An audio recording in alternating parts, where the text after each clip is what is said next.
How's it going, everybody? It is Monday yet again. I had a Monday. But we're all here to chat with each other. We're talking Jedi battle scars tonight. That's right, it's a Roundtable episode. It's Corey's first time leading a Roundtable, so buckle up.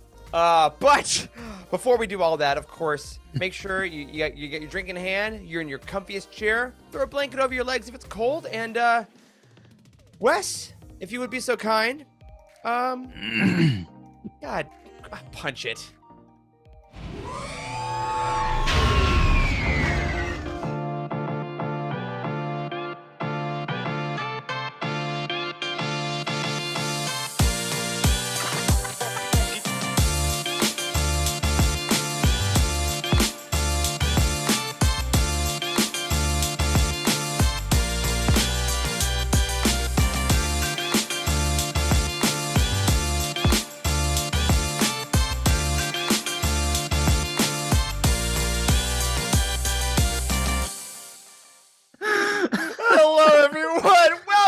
To the Living Force, a Utini Network podcast tonight, all about Jedi battle scars. I am one of your hosts, Eric Eilerson, and joining me tonight to chat all about the latest offering from Penguin Random House Worlds, did it in one, is the full crew, starting off with the guy who's going for a record of 2 weeks in a row. It's Dr. Corey Helton. Hey, man.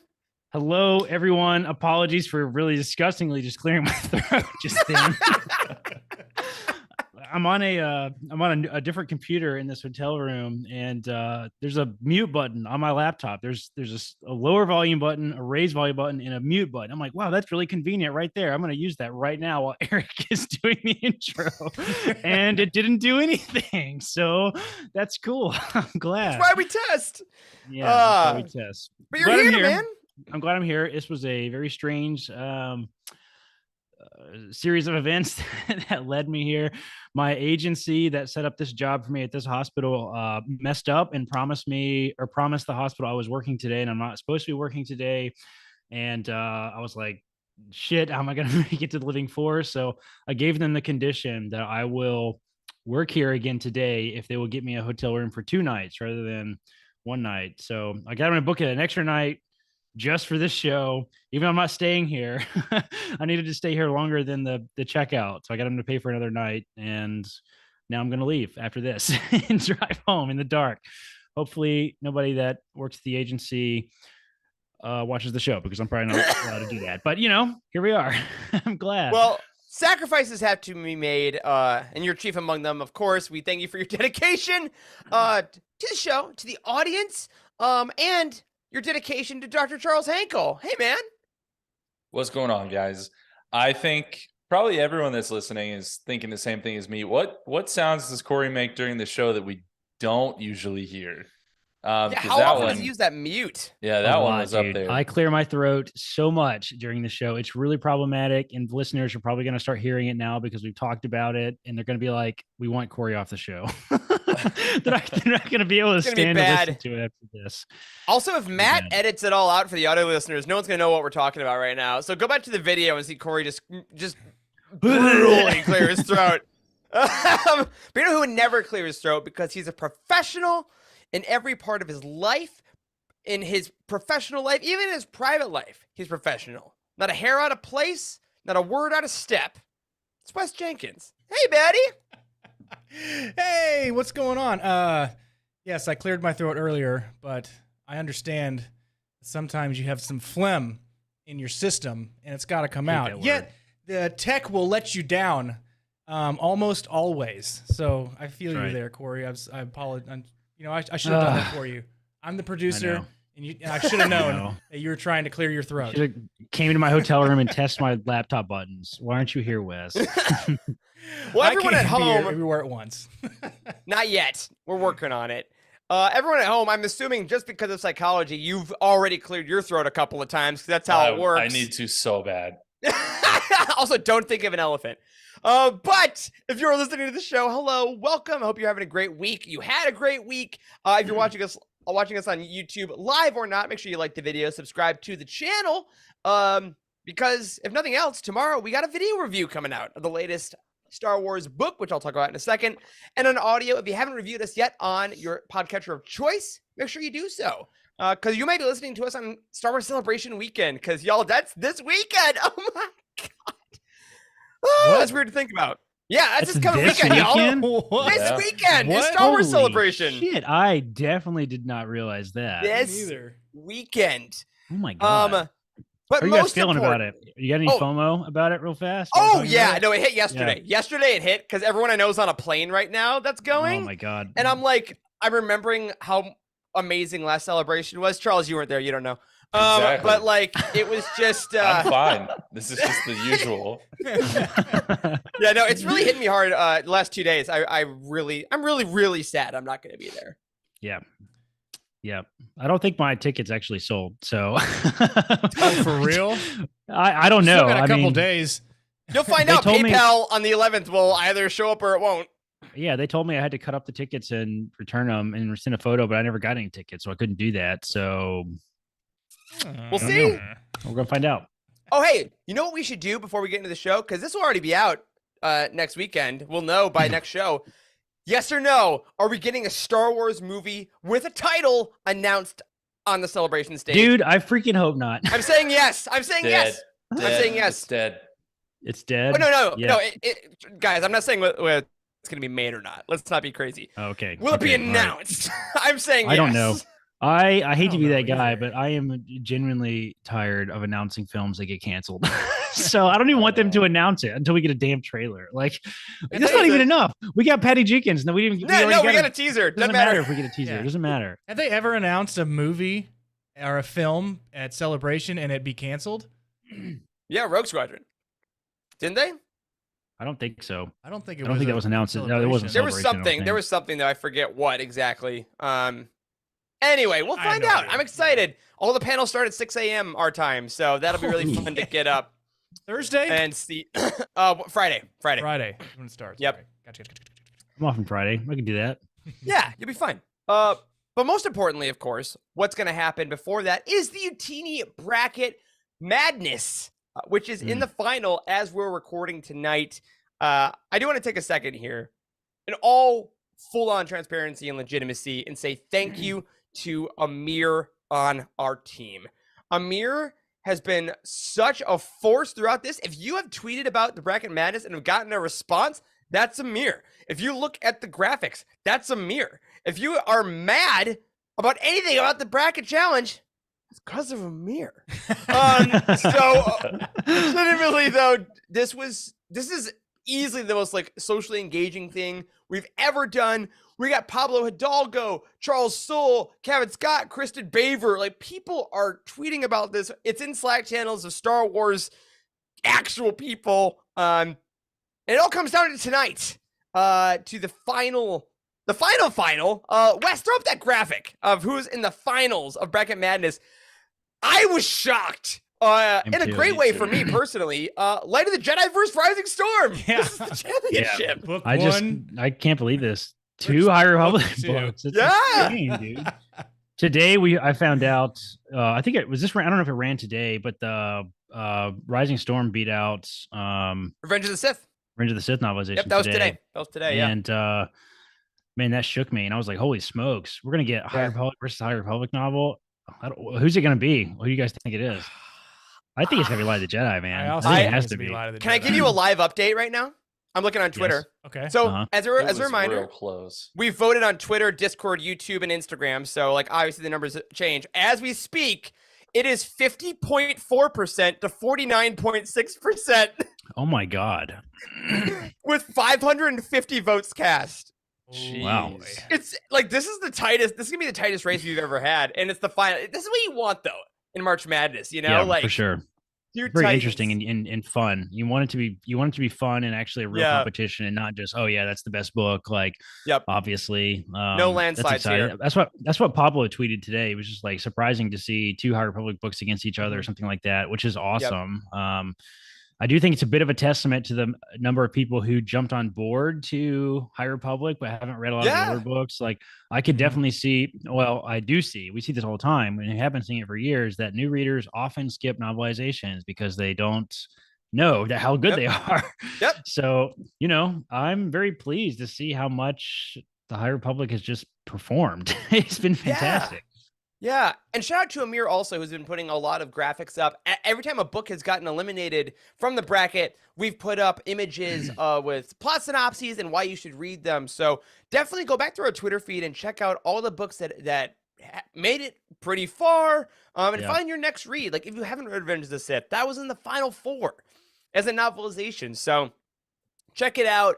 Check out a bunch of books that didn't make it, and I mean, I think we can already like pseudo announce this is coming back next year in I don't know what form it's going to be. Of course, we have a year to plan, but thank you, truly thank you to everyone who has made this so successful. This wouldn't get in the eyes of the people who make Star Wars if it weren't for all of you being so excited. Yeah, that's incredible. We said so many eyes on this that it's really put us in the limelight a little bit, right? We felt kind of starstruck with these people that are retweeting us and responding to us. It's great. Yeah. And if anything, like if everybody's new to reading the High Republic and they see that this is the final matchup, like maybe I should pick up one of those High Republic books, It's Light of the Jedi. Great starter book.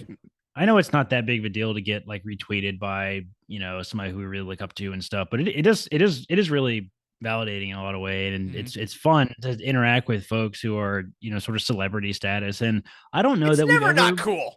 I know, yeah, exactly. I don't know that we've ever gotten a retweet from Pablo Hidalgo before. Nope. I don't think we ever have. So This was pretty cool to see this pop up today, and it's fun. This has been a really fun project to see. We talked about a couple months ago that we're getting ready to launch the Utini Academy, which is like a course, like academy to learn all about Star Wars books. If you're new to books and you just want to like dive in and have experts kind of teach you what to read and how it works and all this kind of stuff, we're launching a course. We delayed the launch of the course for a full month because we were running this March Madness thing, because it's been so fun and so successful. We're like, let's just put off the course. Let's put off the academy for a while. And because it was this big.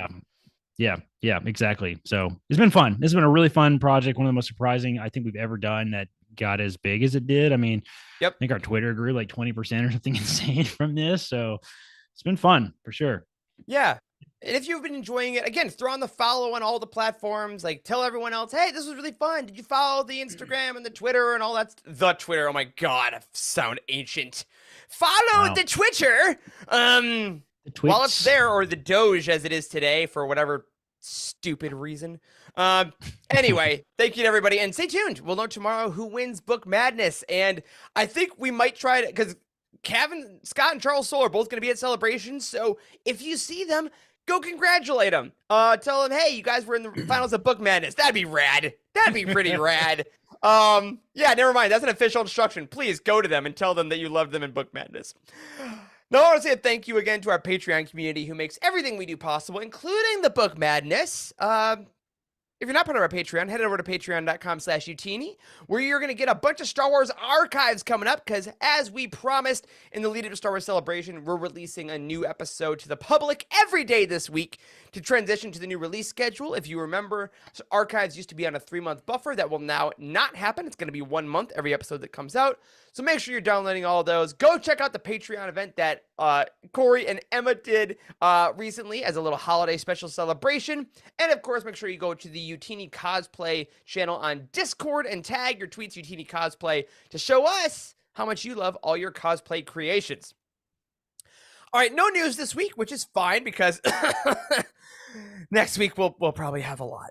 Spoilers, the whole show next week is news. But we want to remind you all that tomorrow, April 4th, we have 2 Star Wars releases. First off, we have Star Wars The High Republic Cataclysm by Lydia Kang.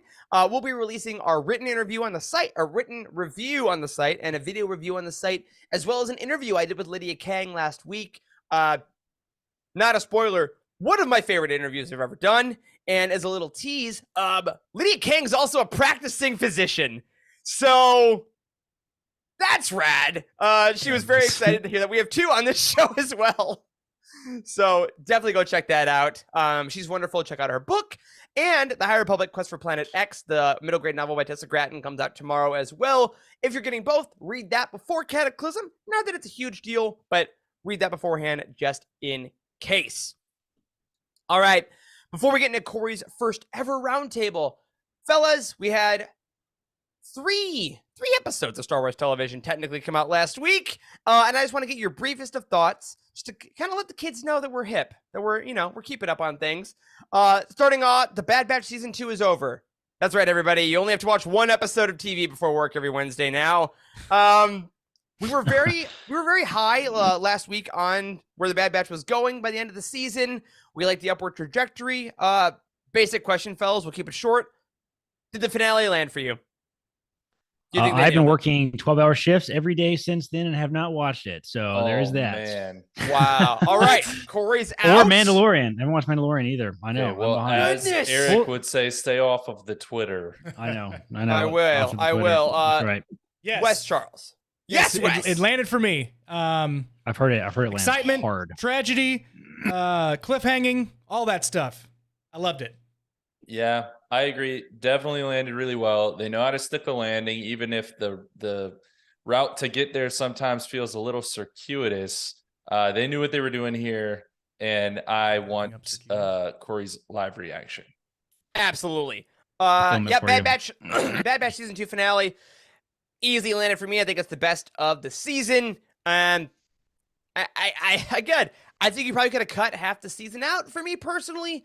But when you land at your peak, I want season 3. That's the point. The only thing, as they say in Formula One, the only thing that matters is how you performed in your last race. That's the only thing that matters. So that's so true. It's true, man. It's true. It doesn't matter. As long as they land a finale of a show, you're only going to remember the positives. Like, let's be Killed honest. The entirety of season 7 of Clone Wars was not 10 out of 10, but we all remember season 7 of Clone Wars as being the freaking best season that's ever been made of the Clone Wars because of the last 3 episode arc. So, that's perfect. Doesn't matter. That was good. I'm excited to watch it. Caitlin did make me promise to watch it with her. So yeah, we should have just done like phone watching or something. I don't know. You got time. It's over now, so you're fine. Right. That's right. And then episode 5 of The Mandalorian season 3 came out. I will say very shortly, first episode I actually loved.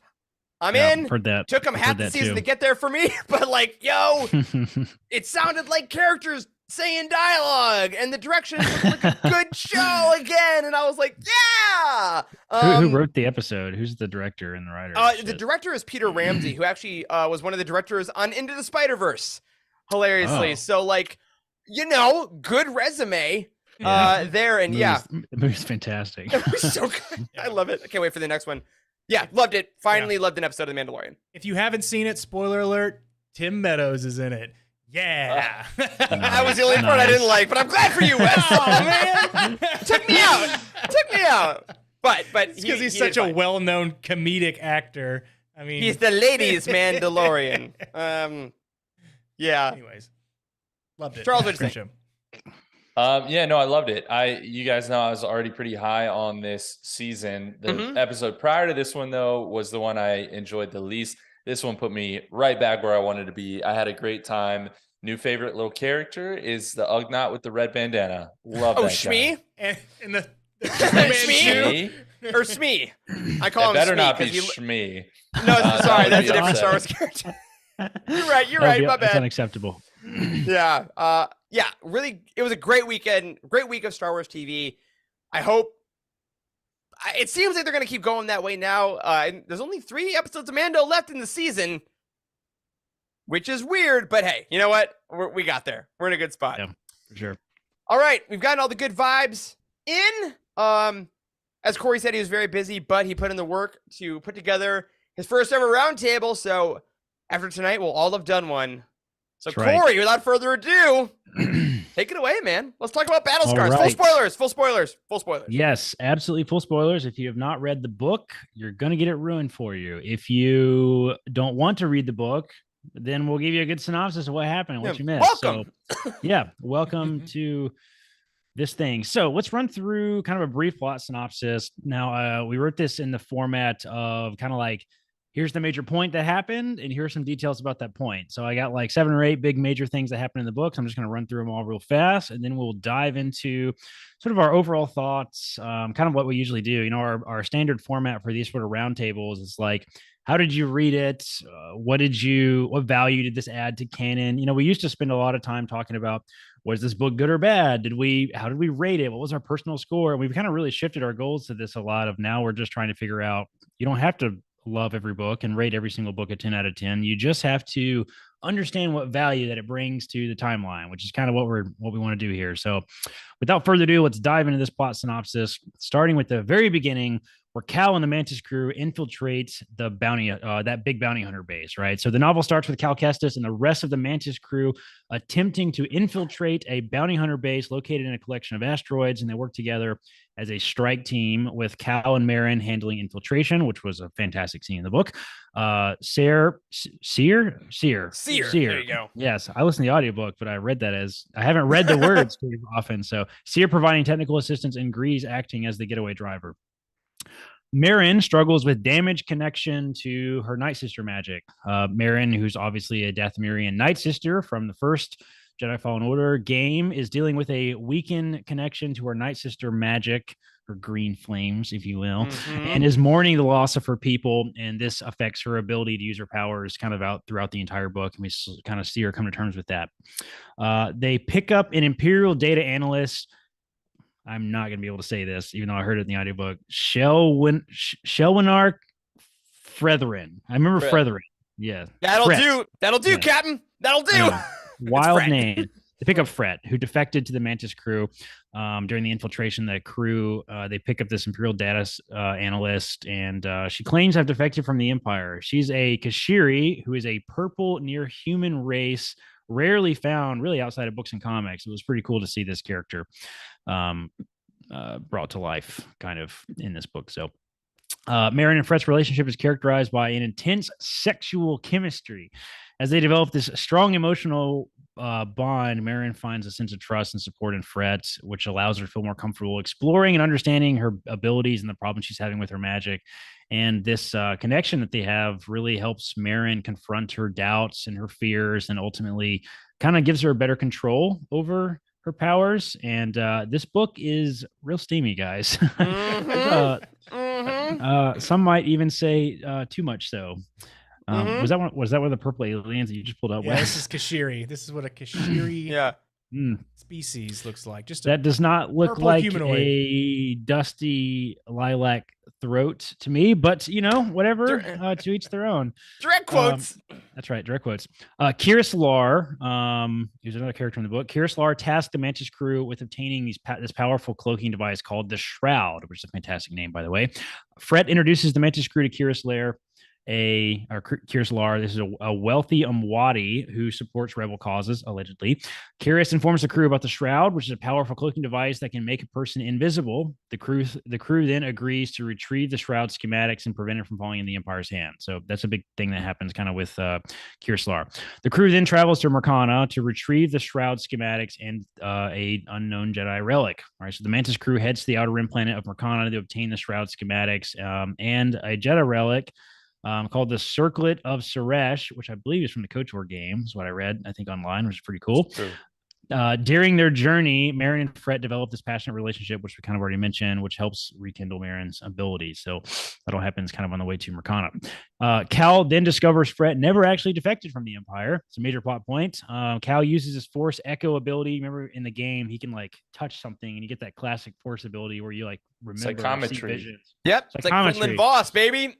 Yep, psychometry. Cal uses his psychometry on a piece of Fret's stormtrooper armor, which is funny because he's not a stormtrooper, and discovers that Fret never actually left the Empire, and he keeps this information to himself as they continue their mission on Mercana. He also learns a whole bunch about Fret and her ex-girlfriend. We're going to go in here into a minute, who is Irie, Fret's former partner and Shroud inventor. She joins the Mantis crew. The crew discovers the Shroud schematics are not actually on a data card like they thought, but are instead held by Irie, who is a Nikto. If you remember a Nikto, we'll talk about that. She's a Nikto, Fret's former partner, and allegedly the Shroud's inventor, even though the Shroud does not exist. And Irie agrees to join the Mantis crew when they run into her. The Mantis crew then faces an Inquisitor attack, but relationships are kind of ultimately strained from this encounter. They manage to escape this attack from the fifth brother, but their relationships, I mean, they have this huge grapple with trust and differing goals and personal conflicts. I mean, it's a really big moment, I think, for the entire crew, which I think is kind of going to be carried over into the game, and we'll come back to that. Seer attempts to bring the fifth brother back to the light side. During this big conflict with the fifth brother, Seer tries to bring him back to the light side of the Force, which ultimately fails, and Grease loses one of his four arms while trying to deflect an attack that was originally aimed at Seer. This was confirmed to be in the game, luckily, in a trailer that released a couple weeks ago. So we have seen this happen. So they're going to carry this plot detail through into the game, which I would hope so. Losing an arm is kind of a big deal. So I'm bringing that into the game. After that, the crew lays low on this backwater planet and resolves to deceive Kyrus ultimately with a fake version of the Shroud. They have this really big moment where they all kind of go their separate ways for like 2 days and kind of establishing what their own goals of working together and why they're together in the first place. And when they come back, they come up with this plan. They're going to deceive Kyrus with this device because Irie does not want to hand it over to this guy. So and then lastly, Kyrus ultimately betrays the crew like they predicted that he would. Fret and Irie leave the Mantis crew and kind of go their separate ways. During this ensuing chaos, like Fret is pretty injured. The fifth brother shows up. He's the one that kills Kyrus. And after this kind of series of events, the Mantis crew escapes. Fret and Irie decide to go their separate ways. And allegedly, they're going to some kind of safe planet to evade the Empire. So that was this book, kind of start to finish. A lot of small moments. Yeah. Let's talk about some overall thoughts. And I think I want to open the gates with this myself, since I'm kind of leading this. And do it. I want to be totally honest. I didn't really enjoy this book at all, frankly. I would maybe rank it as among the least enjoyable books, Star Wars books that I've ever read, frankly. And I would maybe even place it alongside I Jedi, which is quite the statement coming from me. It's a big However, one. I do want to note that opinions on this book have been highly polarized online, with some people praising it as one of their all-time favorite books, like the best book they've ever written, which is funny because that's how people talk about I Jedi too. And it's important to remember that everybody's tastes are completely different. It's totally cool to like what you like. And if you found joy in this book, do not let us affect that. Continue to embrace what resonates with you, and what we say about it doesn't mean jack shit. All right. I feel like we are barely intelligent to even host a conversation about a book. So, you don't have to listen to us. I also do want to shout out the author, Sam Maggs, too, because even though the book wasn't one of my favorites, it wasn't really my cup of tea. She was really cool. And the interview that we did with her was really awesome.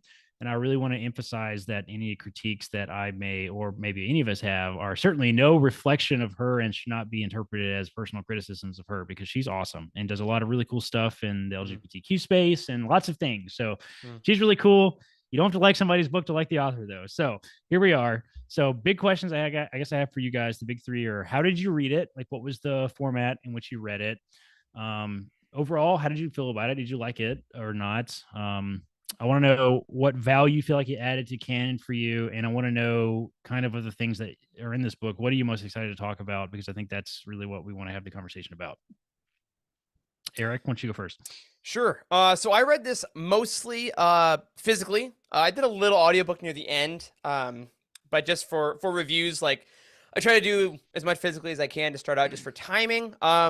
Overall, I kind of agree with you, man. Like this book, if you read a review of this book on the site, this is really a tale of two books for me. The first 2/3 of the book are probably the least enjoyable I've had reading a Star Wars book myself. Didn't float for me, didn't connect with me for a variety of reasons we'll talk about. But the last third of it was like, okay, I am ready for Jedi Survivor now. I kind of really got into the Mantis crew, and basically, I in retrospect, I've been thinking about it. It's kind of when Fret is with the crew, I was completely out. I didn't really care for it. And then when it was just the crew on a mission, the fifth brother fight, stuff like that, I was very much in. I do want to say here, though, like Corey, you said, this has been a very polarizing book. For some very valid reasons, some folks like us just didn't connect with it. Some folks love it. if you don't connect with this because there's gay characters in it, we're not on the same team. Like, we're not saying that we don't like it. Don't use us for that. You just suck. So, like, to be clear, that's not the issue. Actually, yeah, that's a very important distinction. But yeah, I didn't like the book because of the plot points in the writing. You didn't like them because they were gay characters. Because you're a bigot, and that's stupid. But yeah, I think so that stuff didn't really land for me. But for what value did it add to the canon for me was really like the end of it. I saw finally what the crew from Fallen Order could be like going into Survivor. I thought the battle sequences against Fifth Brother were good. I do think that one of the issues with the book was one of the issues with kind of all licensed books, which I know we'll talk about, was that I felt like it didn't add enough to canon. Because they got to assume people aren't going to read this between the games, and you can't do too much off screen, which I understand. And I think the Fret, because I didn't work with the Fret character very much, that was kind of the addition that you get. So I didn't really dig that a whole lot. But what I'm most excited to talk about myself is that stuff with Fifth Brother Kel and Seer. I like the idea of Seer trying to save people not being able to as a Jedi. How fascinating is that? You know, because we've always seen Ahsoka being able to, like, cleanse the red blades and make them white and try to be like, I'm going to bring the Jedi back. And we were now confronted with a character who wants to do that and physically cannot. And I think that's a very interesting idea that I hope is actually more explored in Survivor of the game. So ultimately, this is probably on my lower tier. Like you said, Sam is fantastic as a person. Love talking to Sam, had some great ideas. I think she writes really great action stuff, but as a whole, not my favorite. All right, Charles or Wes? I will take the next go around here. So, let's see. I listened to it, so I did an audiobook. I listened to the narration was interesting too, by the way, wasn't it, Wes? It's a new guy. It was a new guy. I think he did really well. And some of the scenes were well put. Well, I guess like well created if you're doing an audio drama, audio book. So I always like doing the audiobook, especially with long drives. They do fantastic. I listened to about half of it before I restarted it and went back because I had missed some time. It's about a week. So if I miss about a week during an audiobook, I got to restart. It's had nothing to do with the writing. So. No chance. I'm the same way. No chance. So yeah, I restarted. But I did audiobook. I love doing audiobook because I like, the sound effects and the dialogue and the different dictation from the narrator. So that's the way I take in those books. So I mean, I was lukewarm this book, just like both of you. I could take her or leave it. I like knowing backstory on video games or even other books, movies, TV shows. I just like to know the backstory. That way, when I watch the main story, the main video game, when I play it, I know these little pieces that they put into the game, like much like the pilot of the Mantis' arm, like it's how did Grease, like how do you lose his arm? You're like, at least we know why it's gone, right? We know that. And I mean, like one of the main points that I was excited to talk about was the concept of the shroud. I was, I guess, excited to see that it was a piece of like Empire research, much like we see Stardust, much like we see like hyperspace tracking, all that kind of stuff. I thought that was on the same level. So we were going to get something like that. You need a cloaking device where you're invisible to anybody. Like invisibility, that's like one of the main military pieces of equipment that they've been trying to perfect for years. So if you could be invisible, I mean, you could pretty much be unstoppable. I thought that was going to be something they could carry over into the game. Hey, you can't see me. So, I mean, I'm really excited if they take that concept and develop it into something. I don't know, we haven't heard about it in anything else after this or even in this timeline. So I don't know if it goes anywhere from there, but I really want it to be hashed out. I want it to be created, and I want to see it be used. Like, especially, it'd be great in the video game for sure, because you could use that, you know, to sneak by stormtroopers and, all the, hundreds of brothers and hundreds of sisters that are trying to kill you. So, I mean, it was a great concept for a piece of equipment they didn't want Empire to get their hands on. So I'm excited to talk about that. Hopefully they elaborate on that somehow. It's a good name too. The Shroud is badass. It's a great name. Which also, I think, like, they look for it so hard. It's like, oh, the shroud. Oh yeah, we gotta find that. That's definitely real. Maybe someone just misplaced it with the invisibility on, and now they just don't know where it is. Need like a car alarm on that thing. I agree with pretty much everything you guys have said. First of all, I read this physically, as I read all my books if I can, but on Kindle, which is still new for me. I didn't love it. This was a harder read for me, and I think because of two main things. Number one, that Eric has already alluded to, they can't do too much in these books that are tie-ins, because this is the story before the story. You know what I mean? But I still go in wanting the whole story. So it's probably a little bit on us for not managing our expectations. I mean, this is like an off-screen prequel to a major video game, so they really can't do too much. But the other thing for me that didn't land very well was I felt that this book did it did too much telling instead of showing in certain areas of the book. Way to put it. I mean, Charles, it showed a lot in some places. It showed a lot in some places. It was a very sexual book, I will say that. But then at the same time, it felt very YA to me, like through and through. Especially the humor. There was a lot of humor in this book, but the point being, between Fret and Marin in particular, there was, even a particular spot where it said like they had shared a lot of deep conversation. And, that's telling me what happened, but not showing me what happened. So some of it just didn't have the emotional weight that I think was intended, at least.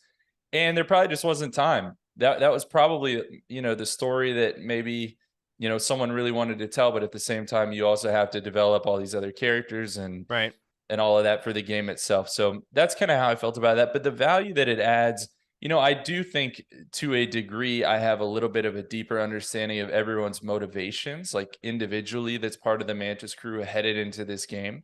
I mean, I think this was setting up whatever is going to happen in that game. I'm sure it did that. I mean, that was the major purpose of the book. So I'm excited to see exactly where they take the story. And there was a lot of hinting that, maybe the crew wouldn't even be able to hold together the way that we know it. We certainly saw them stressed to the point of breaking in this book, but they held it together. And I wonder if that's something that we may see. So anyways, there's a lot of story left here to tell. Yeah, totally. I also did the audiobook like Wes, and the narrator is new. I don't have his name in front of me. But the narrator is new. He did a pretty good job. I will say that Marin and Fret have very similar accents in the book. So it was a little, in the audiobook, it was a little difficult to tell them apart. I wasn't a big fan of that. And also the depiction of Cal and his voice and his sort of inflection in his voice and stuff was very young and sort of like, I know where I'm going. Like, it was just like really, I don't know. It was sort of awkward. Like, that's so hard, I find, with Star Wars books, because I've been listening to the Mistborn trilogy audiobooks lately, and I realize, I haven't heard any of these people. So whenever the narrator says a voice, I'm like, that's just their voice, and I accept it instantly. And with these, like Cal especially, I mean, Fallen Order is 30, 40 hours you're with this character? It's like, when it's wrong. So that's interesting. It's Luke. His voice is Luke in A New Hope when they're like, Luke, you've turned off your targeting computer. Is everything okay? And he goes, nothing. I'm all right. It's just like, that's how he is the whole book. And I'm just like, so okay. That was spot on, man. That was really good. Narrator is Sean Keenan Elias Reyes. Yeah. Okay. He's been in some of the audio drama casts, I believe. Like I think he's done a thing here and there. But I think this is his first full length. It was good. I welcome him to the fray, and I hope we get some more projects from him. I do think he's a pretty talented narrator, and he got all like the names accurate and a lot of the planets and stuff. That's key. He did all that stuff really, really well, and the sound effects were great as usual. So that was fun. Yeah. Oh, sorry. I want to correct myself. He did Poe Dameron and Freefall. Oh, okay, cool. Yep. Okay. So there you go. So we've seen him before. All right. Well, let's I'm excited to talk about all of it. So let's just dive into this. I kind of want to break this up into some big kind of areas a little bit, because I feel like our characters are nicely separated, because we kind of had Marin, Fret, and Irie doing their own thing this book, and then we had Cal, Seer, and Grease kind of doing their own thing in this book. And so I want to talk about those two sets of characters, and then I briefly want to talk about some of the kind of the middle stuff, like the marketing initiative thing, some of the video game elements, and then I want to round us out with Easter eggs as we always do. So let's just dive right into Marin, Fred, and Irie a little bit. And I want to talk about the representation in this book because it's very forward and fantastic and progressive. This book, Sam, I'm not sure if you guys have heard about this, but Sam Maggs confirmed via a bunch of interviews that she did that Marin is in fact pansexual, and that was originally envisioned by the team at Respawn. That wasn't her idea. Respawn actually suggested that story point to her when she wrote the book. And of course, Respawn is the publisher of the game. And the author really talked a lot about wanting to create this very overtly queer relationship. You know, as straight couples have had plenty of, you know, romantic moments in the Star Wars universe. So, you know, I guess my big question is just how awesome is it to see publishers, you know, this is a top-down decision, the publishers pushing the representation and not just put all the onus onto the authors, because, you know, sometimes people are mean to the authors on the internet and they're like, so, you know, that's kind of cool. Yeah, I will say from our interview with Sam when she and I chatted, this was very clear, and I was kind of shocked at how much she praised specifically Respawn and Disney Lucasfilm. She's like, Star Wars, she's like, is easily the most progressive, welcoming publisher she's worked with. And if you know Sam's career, she's worked with games journalism a lot. She's worked with a lot of companies for IP, and she's like, Lucasfilm, far and above, best one. And I was, because there hasn't been a ton of representation, I was surprised a little at that, but it is good to know, like you say, that stuff's coming from inside and that everyone is kind of pushing it. And I think that, like, whether the specifics of their relationship, which I see we're going to talk about in a second, worked for us or didn't, the identity of the character was always clear from the top. And especially for a lot of fans of Marin, like, that have never seen themselves or their sexuality, like, shown in popular culture, that not being a question and being cagey, I think was great. Yeah. And especially to see it done in a way where it was just, it was just presented like, hey, this is a thing, this is the story, and just taking it from there. It felt very different. It did feel much more organic than like what was at the end of The Rise of Skywalker, right? Oh with my the God. kiss relegated to the background for like a half a second. And you're like, you know, clearly that was just thrown in there and not really thought through. Whereas this, like, this is the relationship from, you know, cover to cover. It felt good that it was clearly thought out this time. Cal wasn't like, but she's a girl. Yeah. And you're a girl. Dude, that's how it would have been narrated. 100%. That's how it would have been narrated. How does that? I don't get it. So good. That wasn't it. Yeah, it was done very casually, and you know, I think it's that's how you want representation to be in Star Wars. And you know, I've said it 1,000 times, like, we want everyone to feel like they can see themselves in Star Wars. And that's why representation is important, absolutely, every single time. So really cool to see that. Build a longer table, not a higher fence. Yeah, absolutely. You don't specifically want the character, like you're saying, Eric, to point it out. Those two are in love with each other, and it's not normally like that. Can you believe it? Oh geez, like, it just makes it even worse. It's a natural part. It's a natural part of society, and it just needs to flow. And she did a good job at that. For sure. Yeah, for sure. Sort of a follow up to that, I think, is very kind of interesting to think about, because a lot of people thought that Cal and Marin maybe had something, you know, romantic in Fallen Order. Do you know, the fact that Marin has been confirmed as a pan character sort of leaves that door open a little bit, actually, interestingly. So do you think that we will see any sort of continuity there? Is there going to be a continuation of that?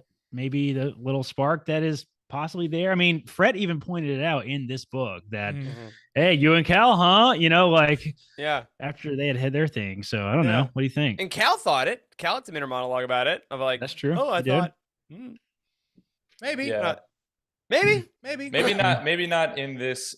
Maybe not in the video game. I don't think they'll necessarily go down that path for this game, but I don't think they're planning on leaving these characters behind. So I think they're trying to play the will they won't they kind of card and you know, string us along a little bit. It's more interesting in my opinion anyway. So well, and that's one of the interesting things I saw about a lot of Fallen Order fans that had issues with this book. Some of them were the issues that we've chatted about, but others were like, that was a huge issue for some folks that were big Cal Marin fans. Said, like, why did Marin seem to kind of not even hint that Cal, because they definitely had kind of brother sister vibes from her. I felt in this book. They did. And I think more so than like, will they, won't they? I thought that was odd. I agree. I think it's very clear in Fallen Order. And I wouldn't be surprised if they bring that back in Survivor. So I think that'll be more of like a hiccup in the history of these two characters. Yeah. I can totally get behind that. So they were, for sure. So some of the people on Reddit were mad that they took them 3.5 weeks to make some weird sexual retcon between Marin and Cal. Yeah. Now they're not getting together in the book, so they're pissed off that their fan fiction doesn't resonate with anybody anymore. Come on, haven't we all liked the dark, moody goth girl, and then she goes away for a couple weeks, has a fling with someone else, we're like, oh, she doesn't like me anymore, and then she comes back, and you're like, well, maybe now. Like, that's all it is. God, who among us hasn't? I'm not projecting. You're projecting. Shut up. I think what's going to happen is Marin is going to learn how to do a force heal, and Cal's going to die. Marin's going to heal him, and then Cal's going to use the force heal on her, and then they're going to kiss, and then that's going to be the end of the game. Will all right, let's talk about house watching the game audibly laugh when that happens, though? That's the question. Because oh God. All right, let's talk about the elephant in the engine room. Let's talk about. Oh, that was nice. That was good because it does happen in the engine room. Yeah. I see how you do these little transitions, Eric. It's not hard. Yeah, that's right. Let's talk about. Let's talk about the intense sexual chemistry that was in this book. And let's just dive into this. So this narrative, because I want to highlight something that Charles said earlier. The narrative places a pretty substantial emphasis on Marin's attraction to Fred in this book, right? I mean, often details her thoughts on Fred's physical appeal. But the story seems to lack kind of explicit examples. I mean, it is explicit, but you know what I mean? The story seems like sort of lack direct examples of how Fred actually assists Marin in coping with like her trauma, right? They have these intimate moments in the engine room, which occupies a pretty significant portion of the first part of the book, yet it's sort of remains unclear exactly how they directly contributed to Marin overcoming her powers and issues that she was having. So and I think an excellent point to make is that the ambiguity becomes a bit more pronounced later on in the book when it's sort of revealed that Fred has not even really been truthful about her experiences about loss and love, like deeply intimate things that would probably come up if you really are getting to know somebody that deeply, which sort of raises the question to me about like the depth of their connection actually, and sort of how that could even impact Marin's recovery. So I kind of agree that I sort of had a bit of a problem with like they kept saying things like they had these deep and emotional moments, so many moments over the last few weeks. Like he kept saying things like that, but like where were those moments, right? Did they happen? Like, because you can't just casually drop that and expect it to have like a lot of weight. So I kind of want to ask you what your opinion on the romantic and intimate scenes of this book were, right? Did you find them appealing and sensual, might be the right word, or did it present, issues for you? I think they were out of place is a way I could say it for me personally. And I want to like, I guess, preface it. There's a lot of prefacing in this book, but I think that's important. Like, sex happens in Star Wars. That is a real thing. There are characters that feel attraction to each other, that engage sexually. That is not a Star Wars thing. And I think some people do feel that way, and that's your own thing. If you don't want to read that in your Star Wars book, that's totally fine. This is the first Star Wars book I ever felt slightly prudish about, but I think it was because of the way the scenes kind of just popped up. And I was like, this is, like you said, Corey, like I didn't see the connection that was being told to me necessarily. And I think that it came out of nowhere. Like, for example, I think this was handled beautifully in A Crash of Fate, which is Zoraida Cordova YA book that was the Galaxy's Edge initiative. Pretty decently explicit scene in that book, but I thought it was very naturally handled. No spoilers, of course. Like, go read that book if you haven't. It's actually, I think, an underrepresented gem. But this book, they just seem to be put in just for the sake of putting them in. Kind of like when you'd watch like a teen comedy in the early 2000s, where like a girl takes her shirt off, and you're like, "That's what they had." Because that's what they want to do. Yep. And I didn't feel like it was earned, and because of that, I feel like I, as reader, felt a little bit uncomfortable and shocked at like how seemingly graphic it went from bit to bit. It was very lustful. Might be a good way to say it. It was yeah. lusty. Like it wasn't like intimate. It was just very physical and like that's a great way to say it. The timing was a little inappropriate too. I felt like at times, like there's a moment not very far after the engine room event, if you will. There was a moment shortly after, their sort of initial connection in the engine room, like where they're in like a middle of a battle and they have this sort of weird moment where they're like kissing each other's necks and stuff, and like they start making out in the middle of a live battle, active combat, like somebody their friend could die next to them and they're like kissing. That's just, it felt very, is that possible? Is that humanly and emotionally possible to be so attracted to somebody that you can just be like all up in it? You can't keep it in your pants, or like while your friends could be dying. Like, is that possible actually? Because I don't know that it is. If it's set up. Yeah, I think emotions run rampant in battle, Corey. So I mean, in my battles, I agree with. I wouldn't know, like but still. Yeah, I mean, I agree with you. I do feel it was out of place too. I mean, just it didn't really resonate with me at all, because I don't feel that it pushed the plot of trying to find this device and using it for like trying to get it out of the Empire's hands, all that. But it did help you understand why Merrin was able to use her Night Sister magic so forcefully in that battle, because she was pissed off about Fret, right? So she was like, I'm super mad. Now I'm going to use it to my advantage, I guess. And she touched the dark side, like really grabbed it. So it worked right well. In any case, but I have a few thoughts on why this is. I think one is that this book didn't develop the same way that a lot of other books that have this type of material do. Like, you bring up Crash of Fate, there's Lost Stars, which is arguably just as, I guess, graphic or lustful in certain scenes. But those scenes typically come in the last 20% of a book. Like, they stand on the shoulders of an entire book that was built to make that a thing.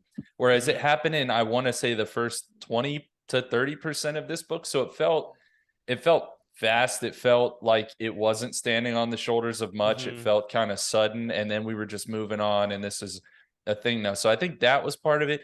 The other part is this book jumped around point of view a whole lot, right? And it always jumped in between members of the crew, but you never really got much of Fret or all that much of Merrin, because you're also getting Grease and Seer and Cal and all this stuff. So rather than even getting those two characters who are so intimately involved, rather than getting their viewpoints throughout hundreds of pages, you're getting Grease like, man, they've been in that engine room a long time. And it's just like, that doesn't develop the relationship to me. Yeah. Seer's like, wow, I'm glad she has someone. Like, that's all I gotta say about it, really? I mean, it's not the same.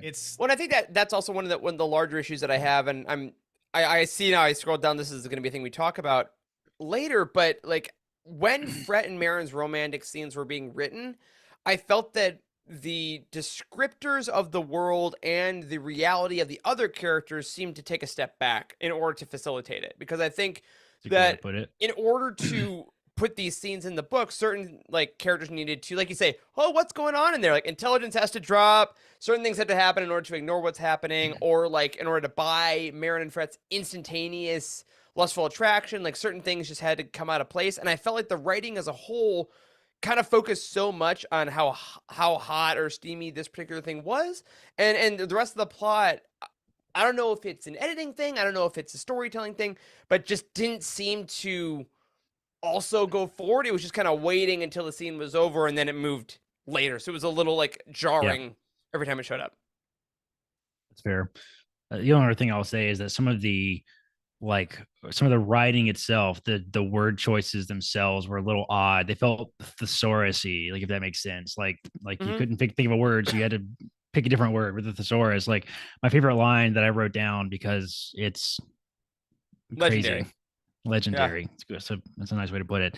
Exquisite dusty lilac throat. No, dusky. It wasn't dusty. It's dusty. 100%. I went back and listened to it. With a T, dusty, exquisite, dusty lilac throat. Yes. I don't even know what to make of that one. That's my favorite Midwest emo ska band, actually. I know. Seriously. Dusty Lilac Throat. Exquisite Dusty Lilac Throat.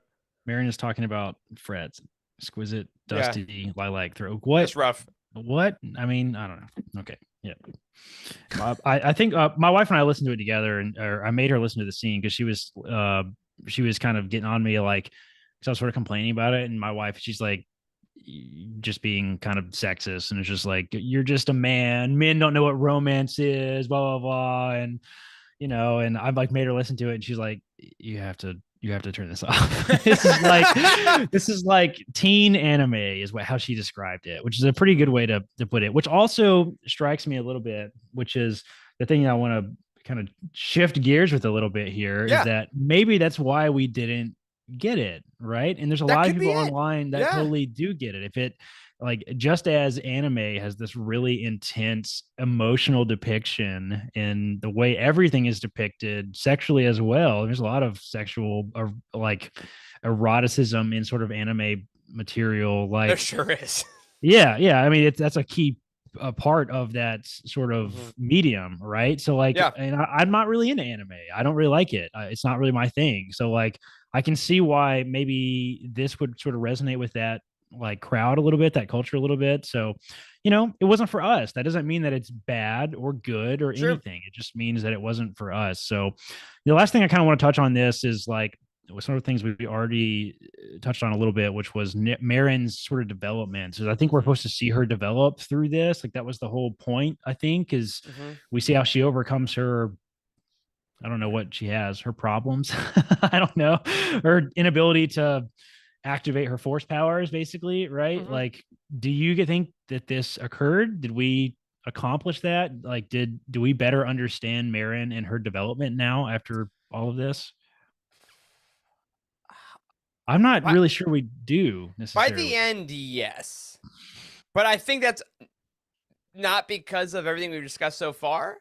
I think by the end of the book, like, there's an amazing scene in this. My favorite scene where she's fighting and she like raises an army of the dead, like, and controls them all and really shows her unbridled Night Sister power. And I'm like, okay. Yeah. Dark side shit. That was pretty good. Exactly. And she's fighting alongside Cal and Light and Dark alongside one another, which was a huge part of the first game, and how the Jedi binary is maybe bad. And that was such a great narrative plot. And I think this does touch on that. So by the end of the game, I was like, oh, I'm ready for Survivor now. Because in Survivor, this will probably be touched on. I don't think because of this part, which may have been intentional. So I think the fret part, like you said, all the conversations they supposedly had and those things showed us, that didn't help me. But the proof was in the pudding later in the book. So by the end, I think it made sense, just not maybe in the intended way. Yeah, I think the beginning of the book is Marin has trouble with her powers. The end of the book, she's got her mojo back, right? Yep. But how Marin got her mojo. Whatever you put in the middle there is sort of irrelevant. I mean, there's a lot of storytelling devices they could have used to make this happen. I sort of kind of feel like an intense sexual relationship was sort of not a great option. Like that was the thing that was the thing that removed that mental block for her to be able to see her dark side powers. Yeah. She had to get laid. That's it. I gotta tell you, simple. I'll tell you what, that has never really helped a lot of emotional blocks for me, fellas. That has only added confusion and a lot of issues. So. Yes, but how many times have you looked at your friend or looked at this person in this really shitty event or looked at this really mean person in your life and said, you know what, that person just needs to get laid? How many times have you said that? Like, for real? Valid. You know what? Valid point. Yeah. Quite a few. A lot of pent up aggression, very mean to people. Yes. Right. I get it. I think though what's interesting about this book though is that it's obviously a sequel to Fallen Order. It's a prequel to the next game.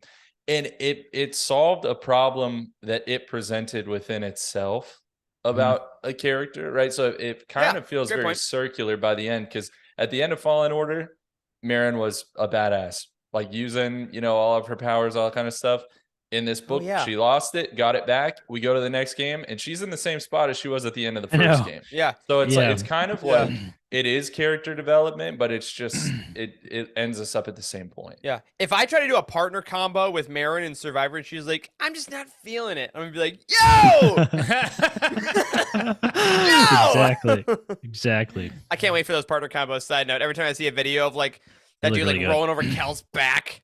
That's Ugh, sick. so rad. Let's talk about Fred for a minute. Let's do it. Because I also found her character arc a bit confusing to me. Most notably, throughout the entire book, she's persistently referred to as a stormtrooper by multiple characters, not just Grease, even though he says it a bunch of times.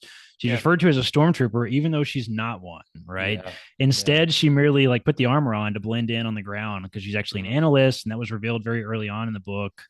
Now, without getting too meta about it, it sort of felt like the author like really wanted to tell a stormtrooper story, but somehow couldn't make it work. So this was almost a product of the editing process. Is kind of how this felt a little bit to me. So it was weird to me that we kept calling her a stormtrooper. That was so recurrent in the book, happened a lot, and she's not even kind of a stormtrooper. She literally just put the armor on for a minute and was weird. It was weird too for that same reason, because I 100% agree with you. It really stuck out to me. It was also weird that her armor was like the thing that gave Cal the force vision, because she wore it for like 5 minutes. 2 seconds. Apparently. Yeah, exactly. Yep. Exactly. The other thing that I found a little bit confusing was her like this big reveal in the book, right? That her lack of defection from the Empire. I found that really baffling, to be honest, because it appeared that she sort of discreetly was biding her time, continuing her duties, trying to avoid like arousing suspicion while she was like making her plan, right, to get out. But it's talked about as if it was this great traitorous act to like not leave. You know what I mean? Like, yeah, I wrote in my notes as I was reading for the review, Cal should kill her immediately. Yeah. I was when that happens, like, I actually never left the Empire. I'm like, I've played Fallen Order, killed a lot of people. I know. I was reading that, and I'm like, cool. No done. remorse. Like, oh, so you were actually the Empire's gonna find us? Bye-bye. You know, I was either it is a big deal and she should die, or it's not a big deal and therefore can't push the story forward like it needs to. I agree. I think that was a wild Weird decision that didn't quite live in both camps, because there's no Cal's very forgiving. Love him for that. No. But also like they're opposites, right? It's an oxymoron. She's like, I didn't leave the Empire, but she did leave the Empire, and like It's like a sabbatical.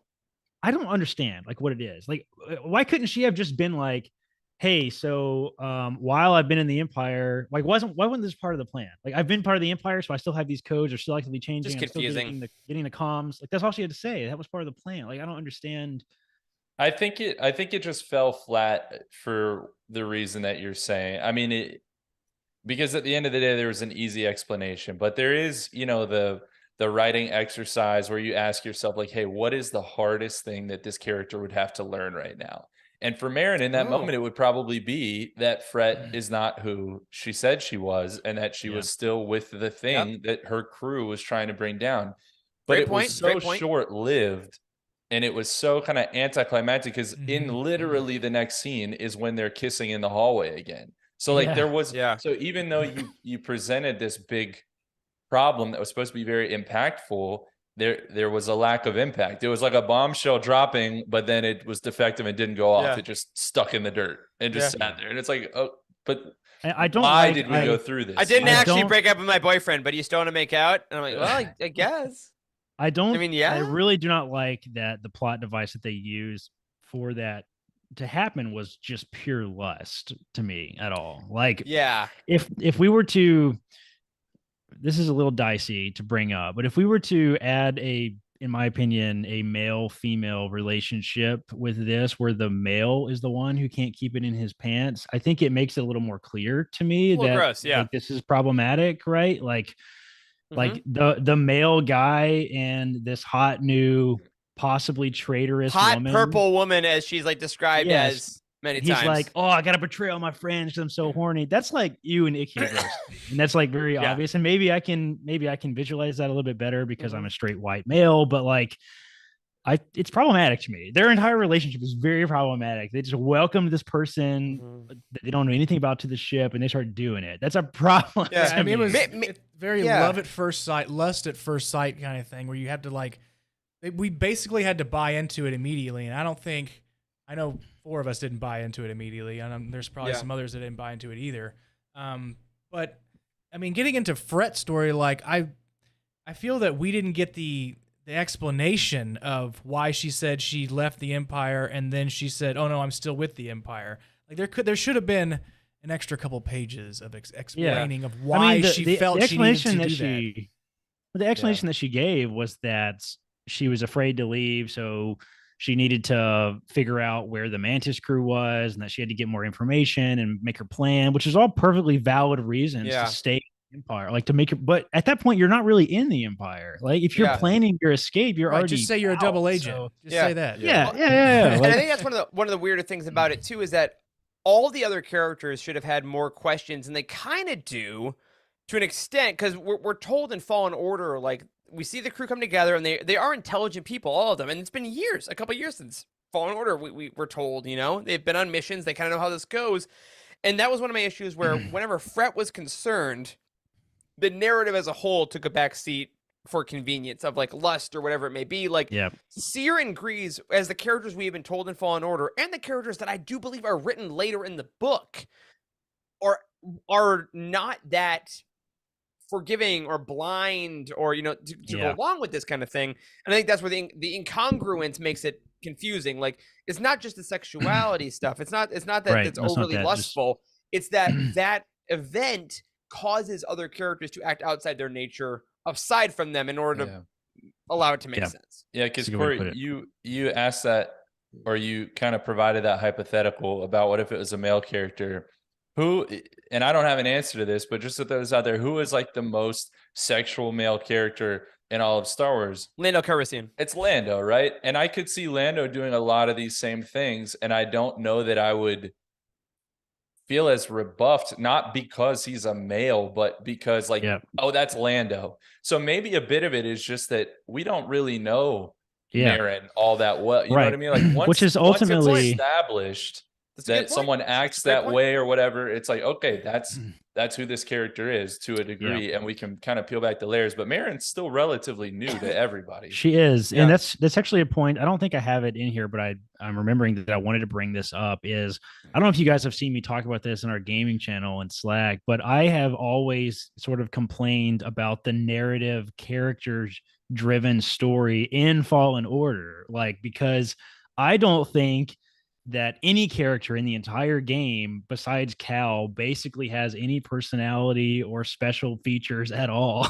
Like the dialogue is just not very good. The storytelling is not very good. The character development, in my opinion, of all the characters besides Cal is pretty weak, including Marin, who we don't even meet to like the last 20% of the game. So like wild choice. Right. So like some pretty wild choices that are actually a problem with the prequel to this book in a lot of ways. So like maybe that is ultimately the problem, is that the author's hands are tied in a lot of ways, which I want to come back to. So let's move on and talk about Irie a little bit, just to finish up this trio, because her narrative arc was sort of supposed to deliver this really strong emotional impact reminiscent of the classic love triangle, right? The Casablanca, the Pearl Harbor, if you've seen that, where that time-honored trope of a presumed dead lover returning after the surviving partner has moved on with someone else. And that is a really rich storytelling device. But, you know, I would kind of make the point that the relationship between Marin and Fred is not really well established, right? It's new and they barely know each other. And, you know, I mentioned earlier that I feel like their connections sort of lack depth. But, you know, her character arc is supposed to be this love triangle thing, right? I also think it's very interesting that Cal sort of chose not to share his decision to not share that vision that he had with the group is sort of portrayed as this big betrayal, but it's a little unclear how Cal is even supposed to understand the relevance of this old historical thing that he maybe saw and his kind of connection to the current situation. So I guess that's my big question is like, did Irie's narrative arc sort of make logical sense? Like, did it achieve this intended emotional impact, because it was supposed to have this whole dead lover kind of thing? I didn't mind Irie myself. I think once she kind of got in, and maybe it's because she separated Fret and Marin, and I was like, dope. Like, cool. Oh, that's good. Yeah, I don't know if I necessarily like bought every part of it, but like I'm also, I mean, come on, man. You mentioned 210 out of 10. It's Casablanca, Pearl Harbor. Like those are the trope is good. You know, I when it works, it really works well. So I think like having her show up, I think was a good choice narratively. It's all in my head. Also, a very classic trope. You know, there is no plan. I'm the plan. You're like very fun. Yeah. So for me, I think it was almost less of a, oh, I don't know if everything about her makes sense and the betrayal dynamics work. It was more so like that was the part of the book where I latched on, right when the prison break started happening, and I was like, oh, cool. And Irie just happened to be the catalyst for it. So maybe I was just thankful for her as a character to be like, yo, thank you for getting this going, man. I appreciate you, Irie. Yeah. Like, I think it did allow us to move on quickly. Yeah, I thought it was a fun reveal, right? They were looking for this specific tangible piece of non-human-like or non-species equipment.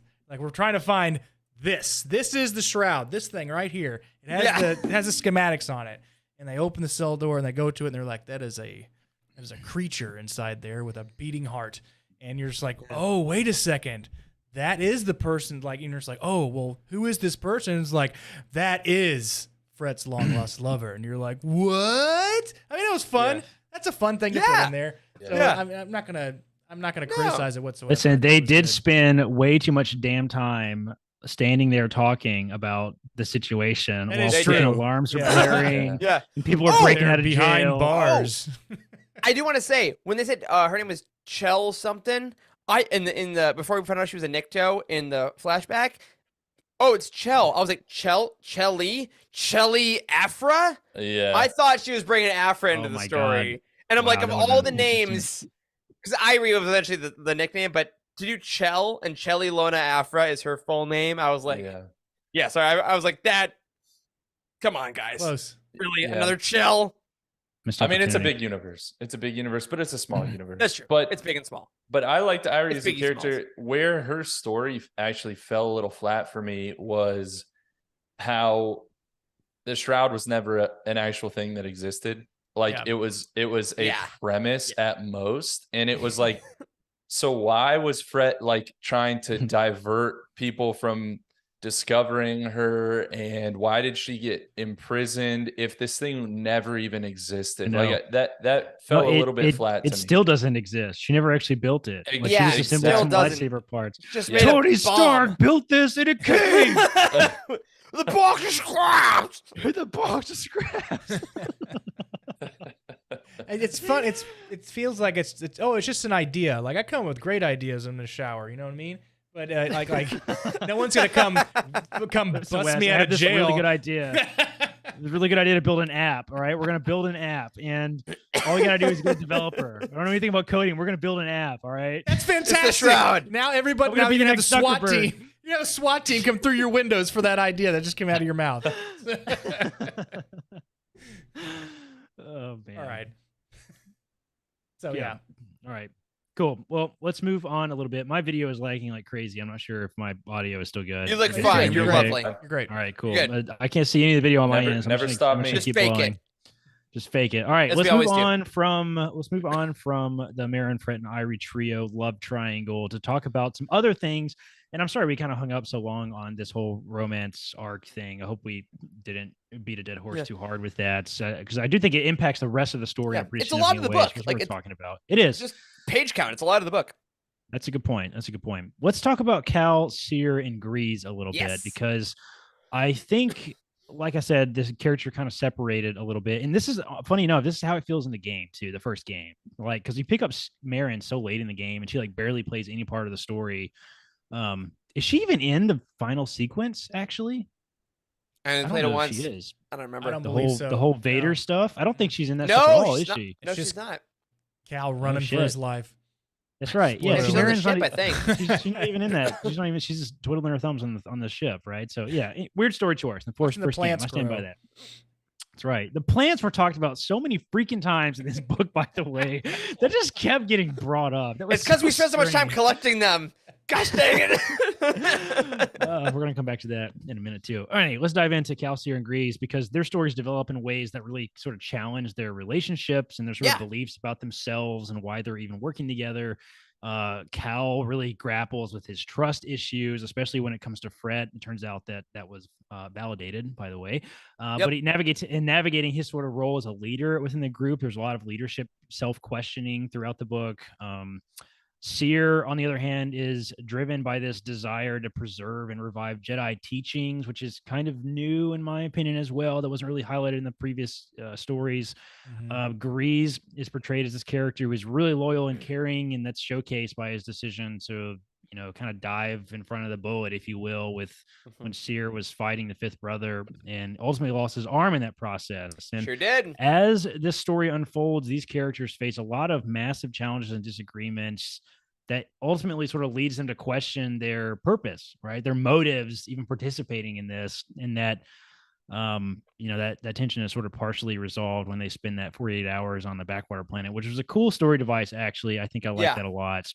Surely. I think the underlying issues, they're still there. They're still lingering, maybe even potentially hinting at future conflicts that we may see in the game itself. That's kind of interesting. So, this is really the main crew from the first game. And since we don't even pick up Marin towards the end, like their stories about trust and communication and teamwork and motivations, like this is sort of emphasizing the complexity of the relationship. But I guess my big question is, like, what are we supposed to take away from their sort of experience? Is this the thing that we're supposed to take into the next game? Is that they all have sort of motive questions? Like, are they all more just, are they in now? Like they're all in, you know what I mean? Like, what is the takeaway from, this big story movement from Calcier and Grease? I think they might be laying some groundwork. I mentioned this earlier, but middle chapters, if this ends up being a trilogy or what have you, they tend to be the dark chapters, right? People fall apart, right? The fellowship falls apart, all that kind of stuff. And I think we might be going there, but that is absolutely not something that they could do off screen. So if that is to happen, it's going to happen in one of the games, maybe this game, we'll see. But I think that what we were meant to take away from this a little bit is there are cracks in the glass, because purpose is a kind of a non-negotiable thing. Like if Seer truly believes, no, my purpose is to rebuild the Jedi Order. If, Grease thinks, hey, I'm not willing to die for this thing. Like these are my friends, but I'm not going to, die on this hill of trying to take out the Empire. Yeah. And that is all that Cal wants in this universe. I mean, that's going to come to a head unless you're going to tell me that somehow peacefully 2 of the 3 are going to just say, yeah, forget what I think my purpose is. I'll just go along with this guy. Then I don't see how we don't ever come back to that story point. Yeah. I think that one scene where they're all in like the living area and Grease basically takes everyone to task and is like, hey, you thought we were doing this. What are you doing? You've abandoned everything. And like it's a giant scene where they all kind of have it out. Frankly, I think that's the best written scene in the book for me. I think personally. So too, I think it felt most like it's like a cut scene from the game, right? You get to the climactic point, and they all have these arguments. Charles, I love that phrasing you use as cracks in the glass, because I think that's exactly it. Nothing shatters, nothing is irrevocable right now. But I think that in Survivor, there is absolutely going to be a scene like that. We've seen in trailers that like Seer is at a temple or something at some point. Like maybe she went off and did something. But overall, I think when that part of the book was brought forward near the end and those scenes of dramatic tension and questioning of purpose happened, my brain was like, this is the book. Like this is that. I really like that. I think like a family fighting about why they're together and why they're a family is very Star Wars, and I thought that was really huge, and it was very slightly, touched on, because again, I think you're absolutely right. The giant scene of that is going to come in Survivor. We'll get that in the game, but I think this was kind of just that little appetizer of seeing that, and I think that, if we had touched a little more on that, would have been a better book, but blah, blah, blah, marketing, can't put it all in the book, got to put it in the game, et cetera, which I think is maybe a larger issue. Yeah, I think one of the things that I think is sort of unspoken in this that I was very surprised that we didn't get, especially when there's the scene where Cal and Seer are sort of having their private conversation about like the future, and they sort of have a kind of a pretty heavy discussion about what their own motives were. The sort of unspoken thing in there is that Seer is sort of established that she wants to kind of rebuild the Jedi Order, is sort of what it sounds like a little bit. Yep. And,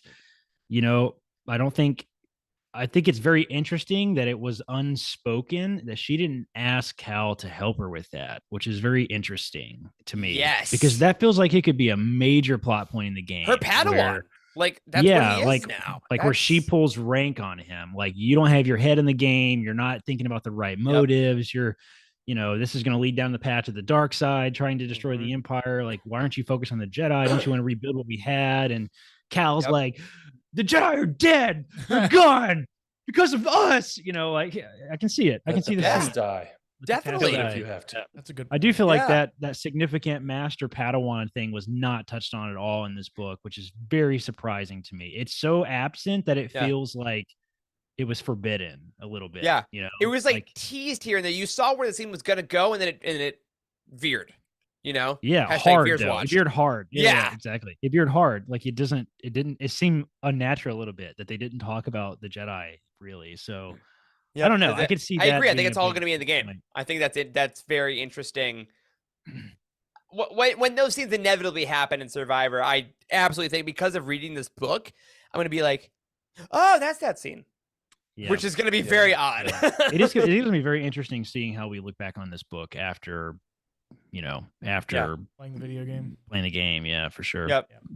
Which I already took the day off work because anyone's worried. So much more context to to make this round out to be something that we might actually enjoy. Let's talk about some of the big meta stuff a little bit in our last big section about kind of filling in the gaps between our characters a little bit. Let's talk about the gigantic question that maybe we should have even opened this discussion with about the marketing initiative a little bit. Let's be super meta about this because the marketing initiative for Jedi Battle Scars, it positions itself as this bridge between the video game Jedi Fallen Order and the new game Jedi Survivor, right? So by placing this book in this context, the aim is obviously just to attract fans, entice them with the promise of this richer understanding of the characters and the narrative we're going to see in the next game, and it offers a chance to sort of explore their development and the relationships they have with each other and that sort of thing to set the stage, if you will, for the next game. So how do you feel in general about the effectiveness of using a book to expand the story between two games? Does this work? Does this approach deepen your appreciation for the overall narrative and the characters, or do you find it less impactful in that this content was presented in a book rather than in the games itself? What are your overall feelings about using a book to connect two games? Theoretically, I love it. I've yet to see it done as well as I'd like. I think the closest it ever got in any games I ever played and books I ever read are the Halo books. If anyone that's read the Halo, I read these in middle school. I know there's like a quadrillion of them now, but like there were books that followed Master Chief and his evolution. Back then, I thought that was done well, but also a lot of those were prequels.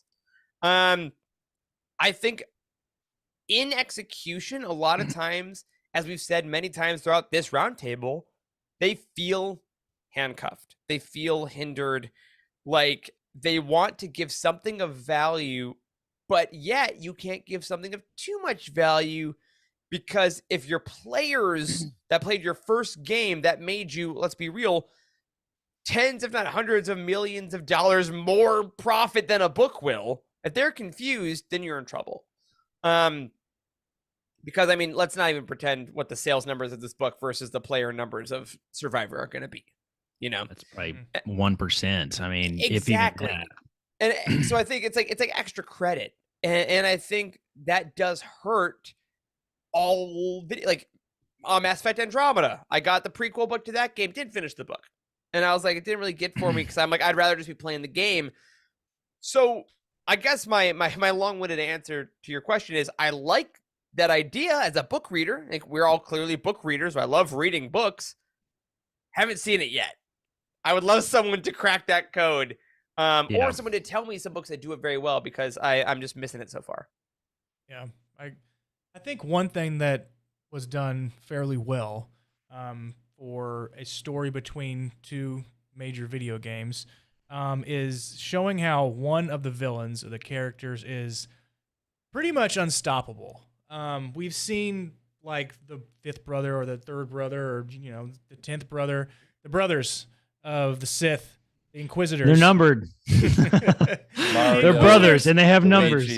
You see the Inquisitors get, they get beat pretty handedly, whether it be in animation, whether you can do it in the video game. But in this book, in Battle Scars, the fifth brother was unstoppable.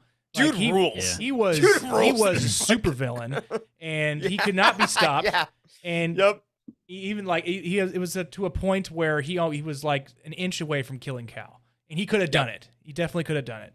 And then the whole concept of Seer trying to turn into the light and him just breaking out. Cal has plot armor, and it can't be pierced because he has to be alive for the next game. So exactly. Unless the guy in the video game trailers is Cal, and he's just Cal. a Oh, That's Cal! That's right. Yeah, I know. I did like that point to where when you start playing Jedi Survivor, you're like, damn, the fifth brother's going to be a task. I need to prepare for him. So I'm glad they put that in the boss book. fight. Yeah, a lot of roll dodges when fifth brother comes to town. Oh my god. Stem. Yeah. All the stems, right, Corey? How many stems are in this book? Yeah. Stems. I know, so many damn stems. This is the next thing we're going to talk about. I do have a loosely related funny thing to bring up or whatever is that because you brought up the fifth brother and Grease losing his arm and everything. Why does everybody talk about losing an arm in this book as if it's like the end of the freaking world when we have so many damn amputated limbs in Star Wars that just quickly get replaced by prosthetic limbs? Why? Frankly, they work better. Let's find It's out, not like you want it. You want to lose your arm, like purposely. Like I know. Hey, what's this circular saw do? Oh boy, darn it! It looks pretty good. I mean, Grease's arm in the trailer, it's like gold and stuff. I'm like, yeah. No, but I think the real question is why would the fifth brother cut his arm off and not behead him? Yeah. He had a free Grease swing got in the at- way. Like he didn't go for the arm. Grease jumped in and his arm was in the way. I mean, Flailing.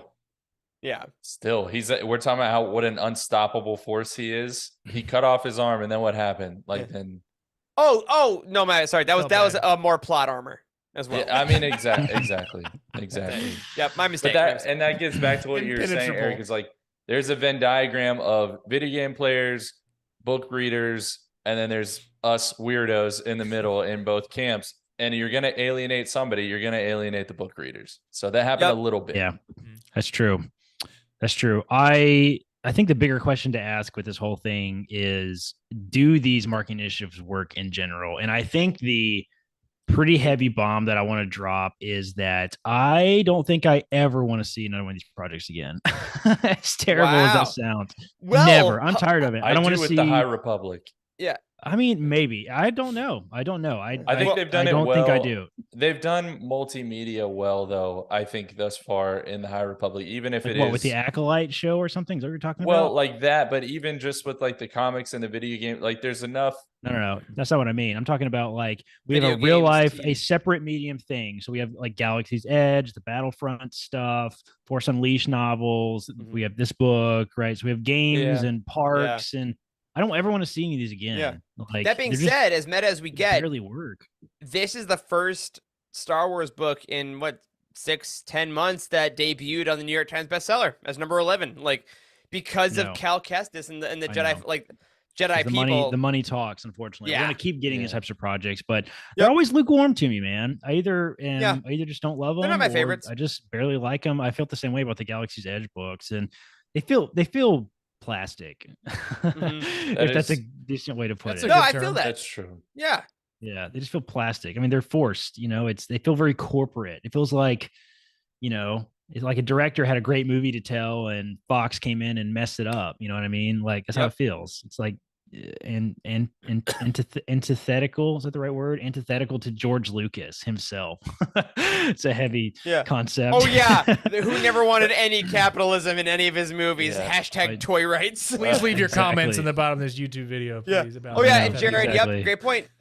Force Unleashed novel did reach #1 on the New York Times list. That's so right. I think they're trying to get gamers into Star Wars. Yeah, the books novels. are not that bad. The books aren't bad. So let's talk about that and why this particular book maybe wasn't good. And let's talk about this, because this is a recurring critique that I saw online, really everywhere. I saw this on Reddit, I saw it on Twitter, I saw this everywhere, in YouTube, is that the book almost excessively incorporates video game elements, right? Characters frequently use stems, like multiple times. Multiple characters all use stems to like seemingly replenish their health. And they had narrative sort of elements like, ooh, I feel better now that I used that stem. Like that was like in there. BD was almost out of stems at one point. It was like he was down to his last stem, and I could see my little bar on the bottom of the screen. Exactly, dude.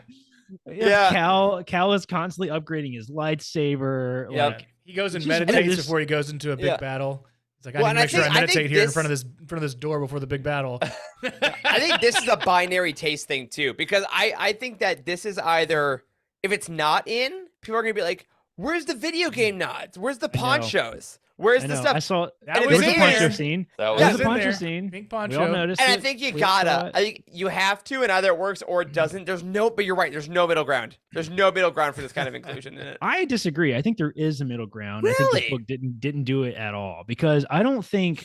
So here's my thing, right? So I don't think a novel should feel obligated to sort of narratively explain or quote unquote justify a video game, right? The things that are clearly rooted in video game mechanics like health and mana and force power, and I don't think you should have to justify learning. That would have been amazing. Cal felt his health go down to half, and then press A to jump on this ledge. Exactly. He blinked red, and he knew it was an unstoppable attack. Seer shows him a new fight move, and he's like, "Wow, that's a great combo." It seems like that's almost a combo you could put by hitting X 3 times followed by a square. Like, you know what I mean? Like, you don't have to justify that. So, in my opinion, like, the game should inspire the story, but I don't think that the game has to be justified by the story. Like, there was too much, right? Justify is a great word for it. It's too much. Like, you can have Cal use a stem one time, right? You can have one lightsaber change in a story, because we know that that's not realistic in storytelling, right? We wouldn't dedicate screen time to this in a movie, right? Of him changing out his lightsaber a bunch of times. You wouldn't dedicate that to this. So I don't think it really works. So have it like get ruined or have something. Yeah, I wouldn't mind a side plot of Cal being addicted to stems, where he's just like shaking. He's just like, I need another one himself.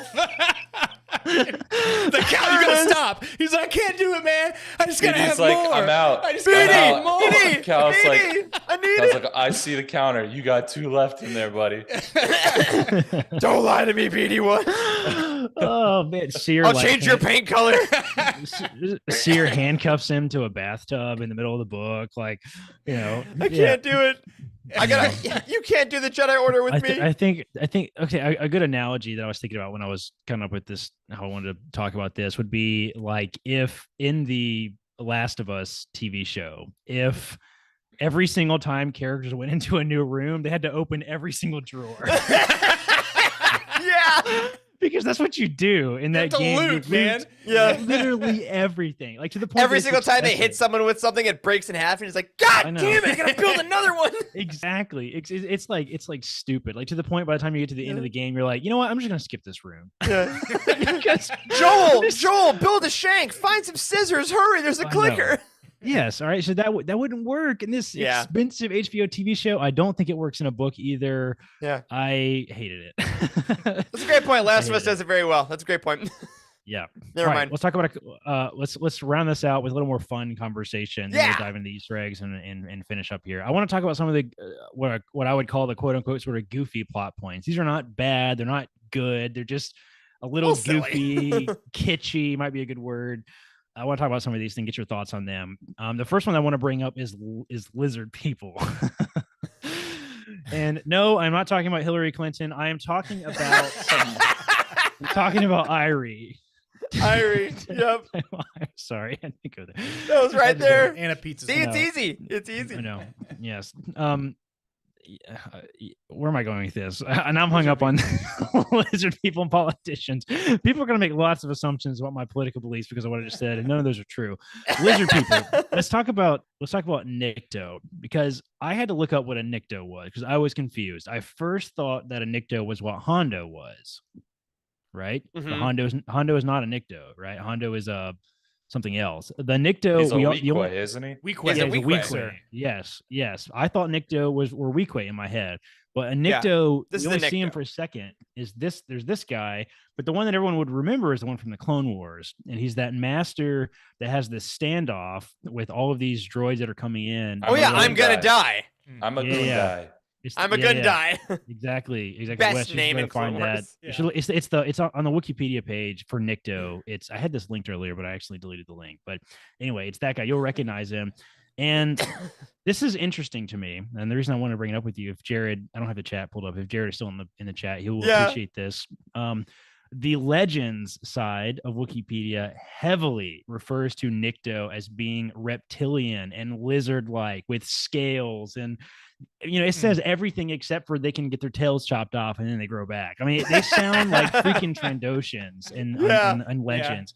The canon page for Wikipedia doesn't say shit about any of that. It doesn't say any of that. Like, there's no reptilian, there's no scales, there's no nothing. So like, it's a little weird, and the narration kind of makes Irie sound a little bit Trandoshan, I think, early on. A little bit, she's kind of hissy and stuff. And I was like, what the hell is happening? This is not a Nycto. And it was very confusing for me that I got kind of hung up on it.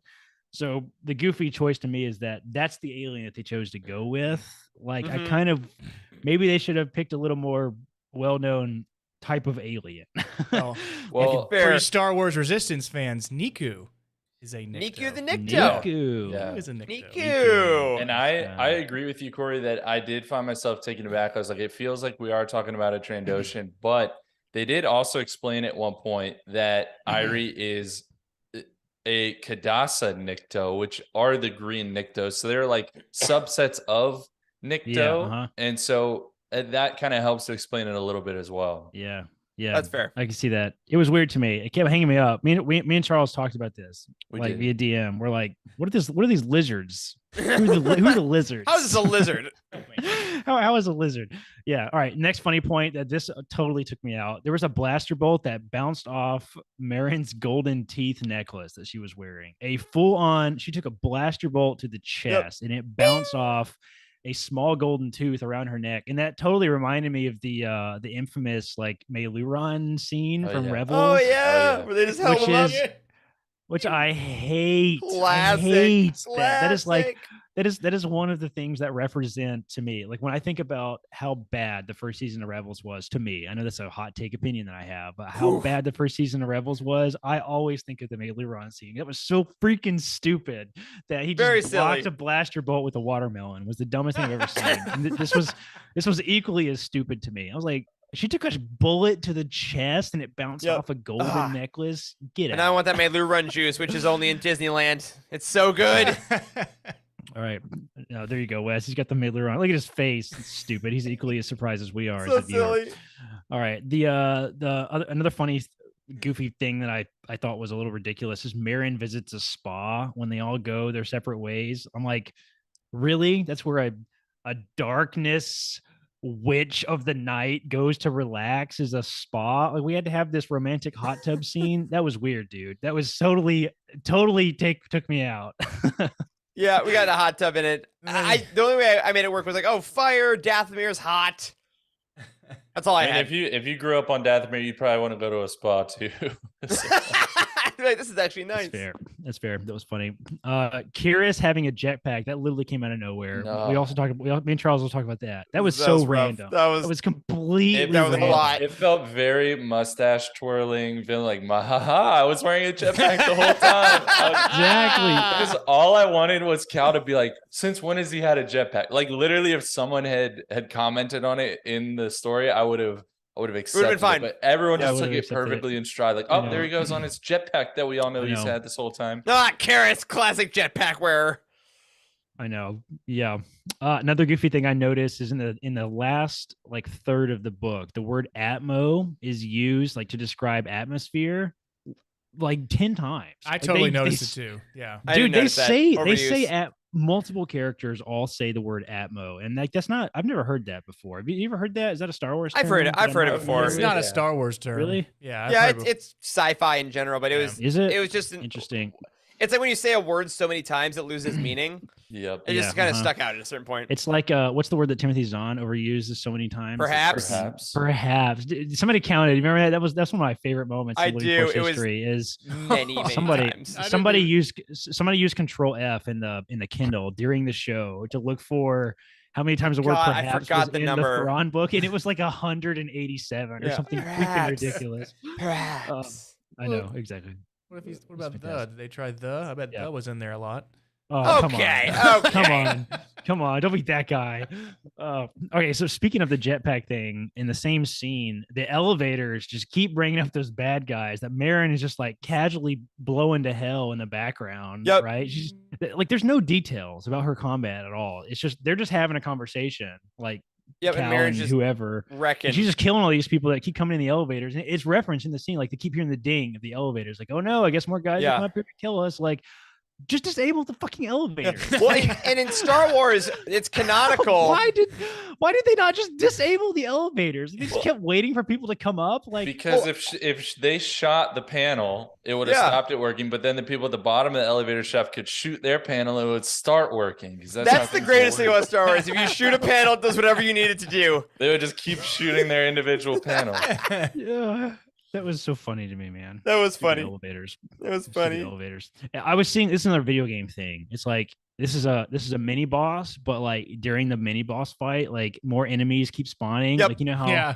that always happens. The boss is like Yep, very summoning more video gamey. villains. You have to kill all the Yeah. minis while you're fighting Yep. the boss. That's what was happening. It was so dumb. Anyway, yeah. All right. Okay.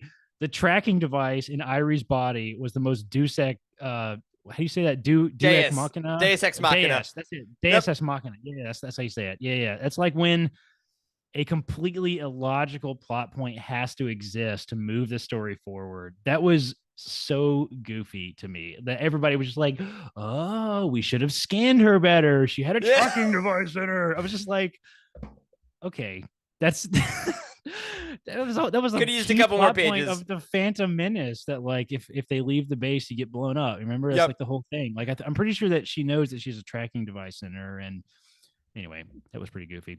All right, two small things. There were a lot of conversations, really long-winded conversations that happened during really, really intense combat that I found a little bit goofy to me. The most obvious one, I think, was when Marin and Cal were fighting the fifth brother, and Marin like summoned like a ring of flames around him that he Yeah. couldn't get in.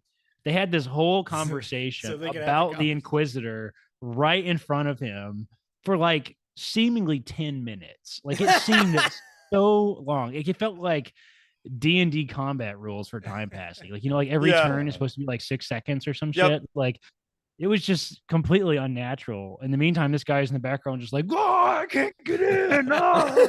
Just Well, and like, also if you got him on the ropes like that, like, hey, go stick your lightsaber in that pillar of fire and just see what happens. I Like, know, maybe it'll I kill know, him. dude. Can't kill him. That'd be wrong. But we can hack at him a bunch.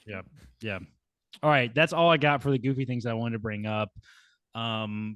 Let's talk about Easter eggs real fast. We'll kind of finish with our Yes. thoughts. Charles, I Charles, want to turn this killer. over to you, man, for this last. You put all the Easter eggs together. I pulled some and they were really bad, and Charles is like, "Hey, here's a complete document with all of these freaking Easter eggs that I've Well, documented all the whole thing." So My car, I had to take to the shop today. So I was just sitting there with people looking over my shoulder at me on Wikipedia. I was just like, yep, this is what I do. So yeah, I'll try to go through them. A lot of them obviously are references to stuff from Jedi Fallen Order. So I might skip over a bunch of those because, you know, we know it's referencing itself basically. But anyways, these are also all Kindle pages. So they're approximate because I'm downsizing my library and you'll all live. So It's anyways, disgusting. page 8, the Bespin Fizz is mentioned. That's one of the actual drinks you can order at Oga's Cantina at Galaxy's Edge. They've been Quite doing good. that a lot recently, right? that might be the one that I got actually. Yeah. that sounds Got- familiar. It's good. You did it. Is it like a? It's like a gin and tonic, isn't it? I think it is. I don't know what it is, but it has smoke in it, right? Because of Bespin, because it's in the clouds. Yeah, that sounds I familiar. Yeah. It's especially good at 9 a.m. Okay. Yep. Hey, man, you gotta get those reservations. All right. So same page 8, Blurgstain was used, which I think is a new insult. I don't ever really recall hearing that before. Blurgstain. Yeah. You're a blurg. Oh, You're that's a like blurg stain. shit stain. That's Yeah, fantastic. exactly. Yes, Which, of course, that's we all know exactly it. blurgs, but We all do. Blurgstain.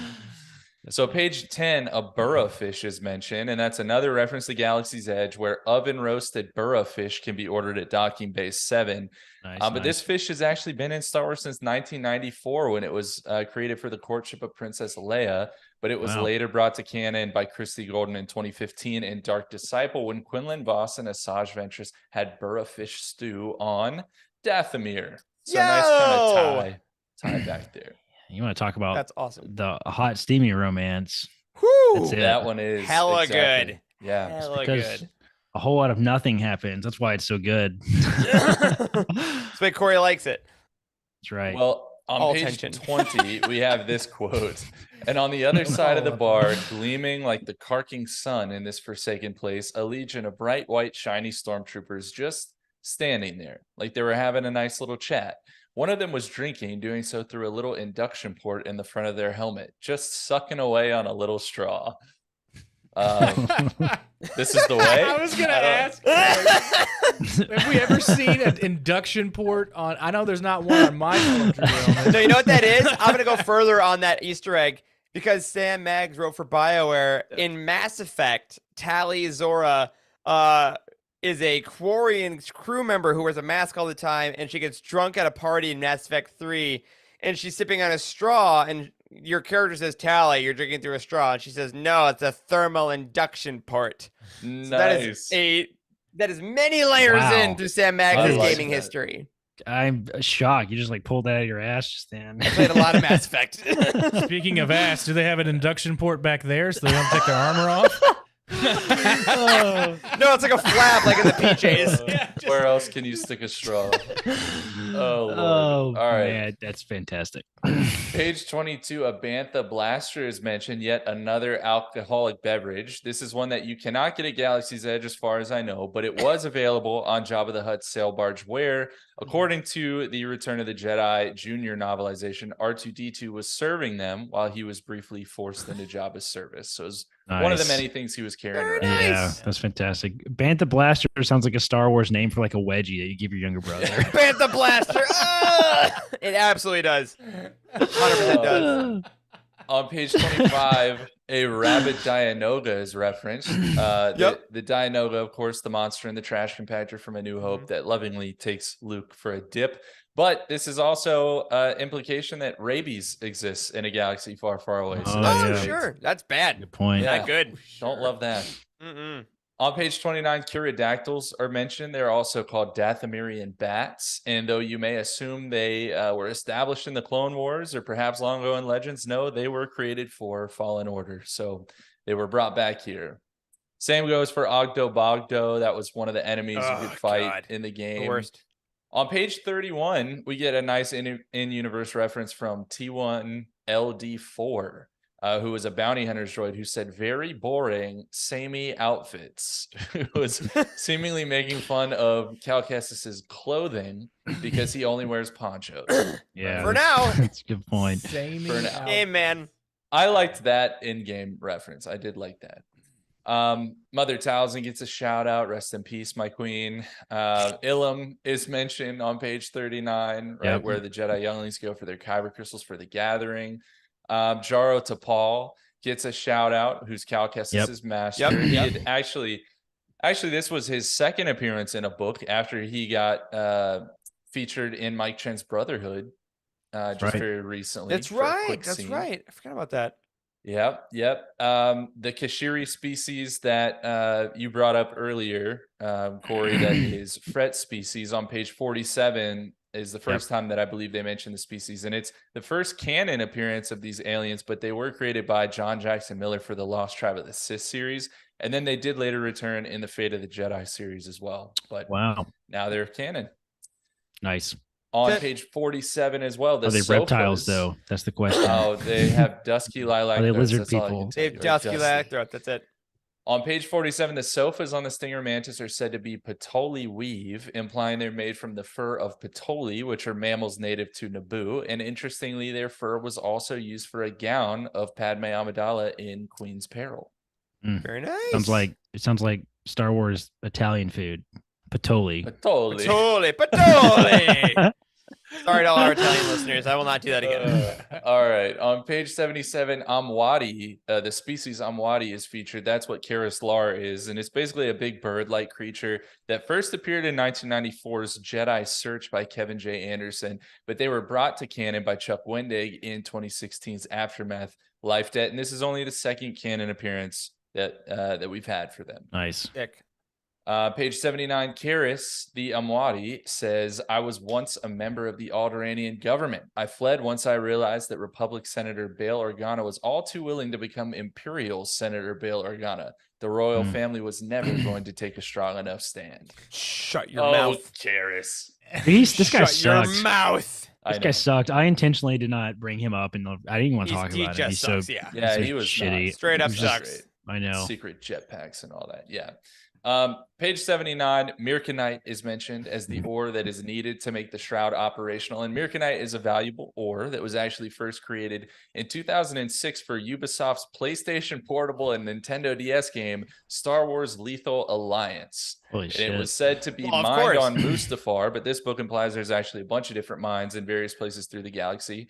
And it was brought to canon already by Alex Segura for Poe Dameron Freefall when it was mentioned by Zori Bliss. So that's cool. Wow. That's a good one. Page 81, Edu is mentioned. That's the same planet in Rogue One where we see Galen Erso meet his maker. That's a cool planet. Meet the maker, I guess you could say. Edu. On 82, Mercana, the planet is mentioned that first appeared in James Luceno's Tarkin in 2014. But before that, it was in Luceno's 2005 Dark Lord Rise of Darth Vader. So thanks, Luceno. On 82, the Circlet of Sarish, a Jedi artifact, is featured. And Corey, you mentioned this earlier. That dates back to the KOTOR video game. It was originally worn by a Jedi Knight, Gun Han Sarish, and boosted one's ability to use the Force. But if you wore it in the game, it just gave you +5 wisdom. So perhaps someone on board the Stinger Mantis should have worn it. Freaking Marin. +5 wisdom. Marin should have been wearing that shit the whole time. I know. Come on now. Could have found out Fret a whole lot faster if you just Listen, put on I the will circlet. say when Seer gave away her prized instrument, I was pissed for this shit. The Like, Halleck set, yeah. that made me mad, dude. It made me mad. Like Good one. giving away your instrument for this dumb little thing. I don't know. That was goofy. Well, the that's explanation too was strange. That's a whole reference in itself because the Halleck set was what you could play, right, as Cal in Jedi Fallen Order. Yeah. And that was actually what Sabe was well known for playing. That's what she played for the Theed Conservatory, and her whole family was Halleck set players. So that was kind of cool. Page 92, spiced arisa, which is a food, was mentioned. And this basically looks like a big donut hole. And if you look closely, a couple of them are actually on Shmi Skywalker's kitchen counter in the Phantom Menace. What? Yeah. No. But they're That's not named. awesome. They're not named as arisa until the episode 1 visual dictionary. But interestingly, they're also listed as a menu item in the diner where Din Djarin and Boba Fett meet up with Bo-Katan and the crew that she has in season 2 of The Mandalorian. It's up on the diner menu. I love Star Wars lore, dude. Like this is stuff like this is so cool. Those visual dictionaries just really add so much value to canon. Like, and I love stupid little explanation for a small box that was on this one character's belt in the background. I just freaking love that stuff so much. Yeah, it's good. It's good. Only a couple more. Page 135, Chandar's Folly, which is a planet, is mentioned, and that's where Tarkin kind of infamously hunted Darth Vader in that 2017 comic series. It's also where a circus was in the High Republic, I think, that we visit briefly. That was in Light of the Jedi. On page 178, the High Republic gets a shout out. I mean, it's just the era itself was shouted out, but it's nice to see it continue to get kind of enmeshed throughout the canon timeline. Definitely. Page 182, Starfire Ski is mentioned, which is yet another alcoholic beverage. And this one is actually served at the Outlander Club and appeared in the background of Attack of the Clones. And it's the tall blue tube right next to the more heavily referenced alcoholic beverage, Port in a Storm. So it's back there too. Port in a Storm. I love the Outlander Club. That's just one of my incredible. favorite scenes. Such a great scene. And then last one I have here on page 240, the Bespin bars are mentioned, which are their full name is Blue Bespin Breakfast Bars. Say that 5 times. Well fast. done. Well done. That's nice. They were actually this is their second canon appearance as well. They were first in the junior novel Pirates Price by Lou Anders or Anders. I'm not sure. I watched too much Workaholics, so I want to say Anders. And it's when Hondo found a bunch of them aboard the Falcon, basically, was their first reference. So not too many deep cuts, a lot of food and drink references, a lot of kind of references, of course, to the video game that preceded this, but still some really good stuff in there. And I still want to know if I missed your favorite Easter egg and you're watching this, then please leave it down in the comments because I always like to hear what other people find. I cannot possibly find them all. But mostly. For sure. For sure. Well, fellas, as we sort of wrap up here, first of all, thank you, Charles. That was fantastic. That was a much better job than I did. So great work there, man. I appreciate it always. Well, props to you for your first roundtable. Can I say that? Yeah, dude, you absolutely made. This was actually very, very good. Yes. Thank you. I went a little long, but it's fun talking about books. These used to be 3 or 4 hours long with 2 parts. Yeah, that's true. Great. That's true. Well, let's sort of round out our discussion here with I hope that I want to say is I hope that everybody felt like we were respectful of the story. I think this is the first book in 5 years of Utini, 3 years of Living Force that all 4 of us were pretty in the negative camp about a book. And I hope that we were professional enough for everybody. And we weren't insulting or disrespectful. This is how you're supposed to, it's okay to have criticism, right? Yeah. You don't have to be, we believe in being positive and trying to find things you enjoy. And I think there is things that I enjoyed about this book, and we're going to talk about this briefly, but, I hope that you're able to view projects like this. It is much harder to try to like something than it is to just hate it. Right. So I hope that everybody felt like we handled this appropriately. I think as we sort of round this up, fellas, I want to ask you, what is the positive takeaway that you took away from this experience? What is the thing maybe that, we always say that our discussion generally makes us like the book better. I don't know if that happened this time. I want to hear your thoughts about that. And if there's something that the book that you took away from this maybe discussion that kind of helps explain something a little better for you, or you can take away. And the thing that I will say is I feel differently about Irie as a character after talking about this with you guys. Like I was pretty unhappy, I guess, with that sort of love triangle thing. And I think I see the value in that and maybe how that could develop Marin as a character a little bit more now. So I do feel more positively, at least about that point. And I do like your thoughts about sort of how Calcier and Grease's, character arcs is maybe leading to, Charles, what you said about the breaking glass, the cracking glass, what you said. Yeah, that's a fantastic analogy. So what about you guys? Anything positive we can take away from this experience? Do you feel better about the book now we've talked about it? I'll say I think I feel the same about the book as a whole, but I'm more so excited about what I was excited about initially, which is exactly what you said. I think that seeing the crew from that big breaking scene where they all talk about their motives going forward, I'm even more excited now after revisiting that with you guys to see it in Survivor. I really want to see where that part specifically goes. And I think that's going to be exciting to see. And I mean, I ended the book being very excited about the game. And I think that stuff that didn't work for me, it still didn't. And I'm perfectly happy just kind of leaving that behind and taking this part with me to the game in a couple weeks. And I think it is complete coincidence that we happen to have this roundtable the day where a bunch of folks that we know who got to play Survivor actually dropped a lot of gameplay. It's been a very good day to think about Jedi Survivor, and I am more excited for that project after today than I have been the entire time. Yeah, that was a good point about bringing up Seer and Cal and Grease and kind of their quarrels as a family. Like every family has disagreements, and we actually get to see that hashed out.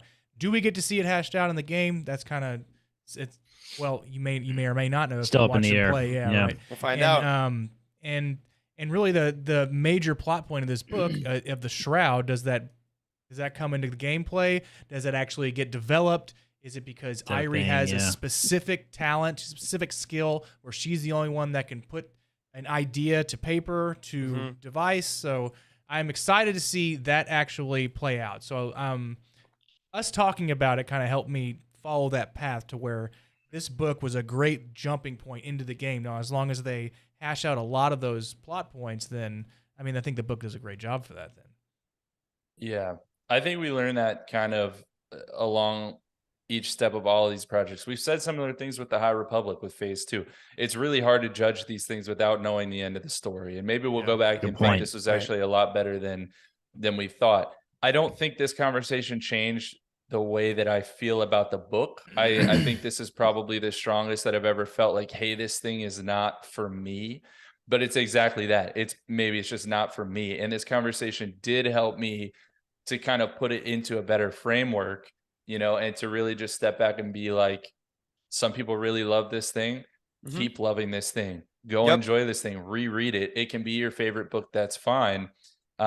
It wasn't for me. And rather than just, drag it out and say, hey, this isn't Star Wars because this, and, blah, blah, blah. It's just, it wasn't for me. Sam Maddox ruined my childhood. Yeah. I mean, come on, guys. It just wasn't for you. And next week we're going to talk about something that maybe is for us or for me and excites us a whole lot. And I'm looking forward to that. But I think it's just a good reminder to kind of try to have that healthier mindset, and it'll make the fandom just a little bit more of a better place. Yeah, that's a great way to put it. That's it. Great way to put it. Try to stay positive and you'll be happier for it, for sure. Yeah. Well, that's all for me, guys. Eric, I'll turn it over to you and let us hand this thing off. It's been fun. Thanks for letting me read this or develop this roundtable. I admittedly had been dreading it for weeks and weeks, and we got through it. But I like this. I like this format. Charles, thanks for coming in clutch with those Easter eggs, man. You absolutely killed it, man. So excited that you got this. And a little teaser for everyone, of course, because we have our new book tomorrow, The High Republic Cataclysm. It looks like 4 weeks from tonight, as we usually do. It's Return of the King, everybody. Charles is doing another roundtable for Cataclysm. Charles, as a reminder, you're doing Cataclysm. So, of course, we'll be back next week talking all the reveals from Star Wars Celebration London / Star Wars Celebration Europe. I still don't know what the official title is. I think it's just Europe. But we will be back then.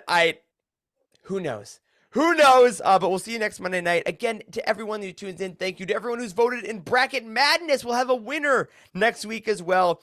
But for now, that'll do it for this week's episode of The Living Force. If you support us on Patreon, thank you so much for everything you do. A special thank you to Brian Dooley, Earl Q, Carl Sander, and Zach W. on our Jedi High Council, and James T, Ashley Ingalls, and Chris Carrizo on our Alliance High Command. You can find us on Twitter. I'm at Eric Eilerson, Charles is at C. Hankel, Corey is at Corey M. Helton, Wes is at Boss Wes. And a special thank you to Matt Davenport, our amazing editor, Ryan, our graphic designer extraordinaire, and Wes, our producer and community manager. Thank you to Corey, Charles, and Wes for podding with me tonight. Thanks to all of you for watching and listening. And as always, may the Force be with you.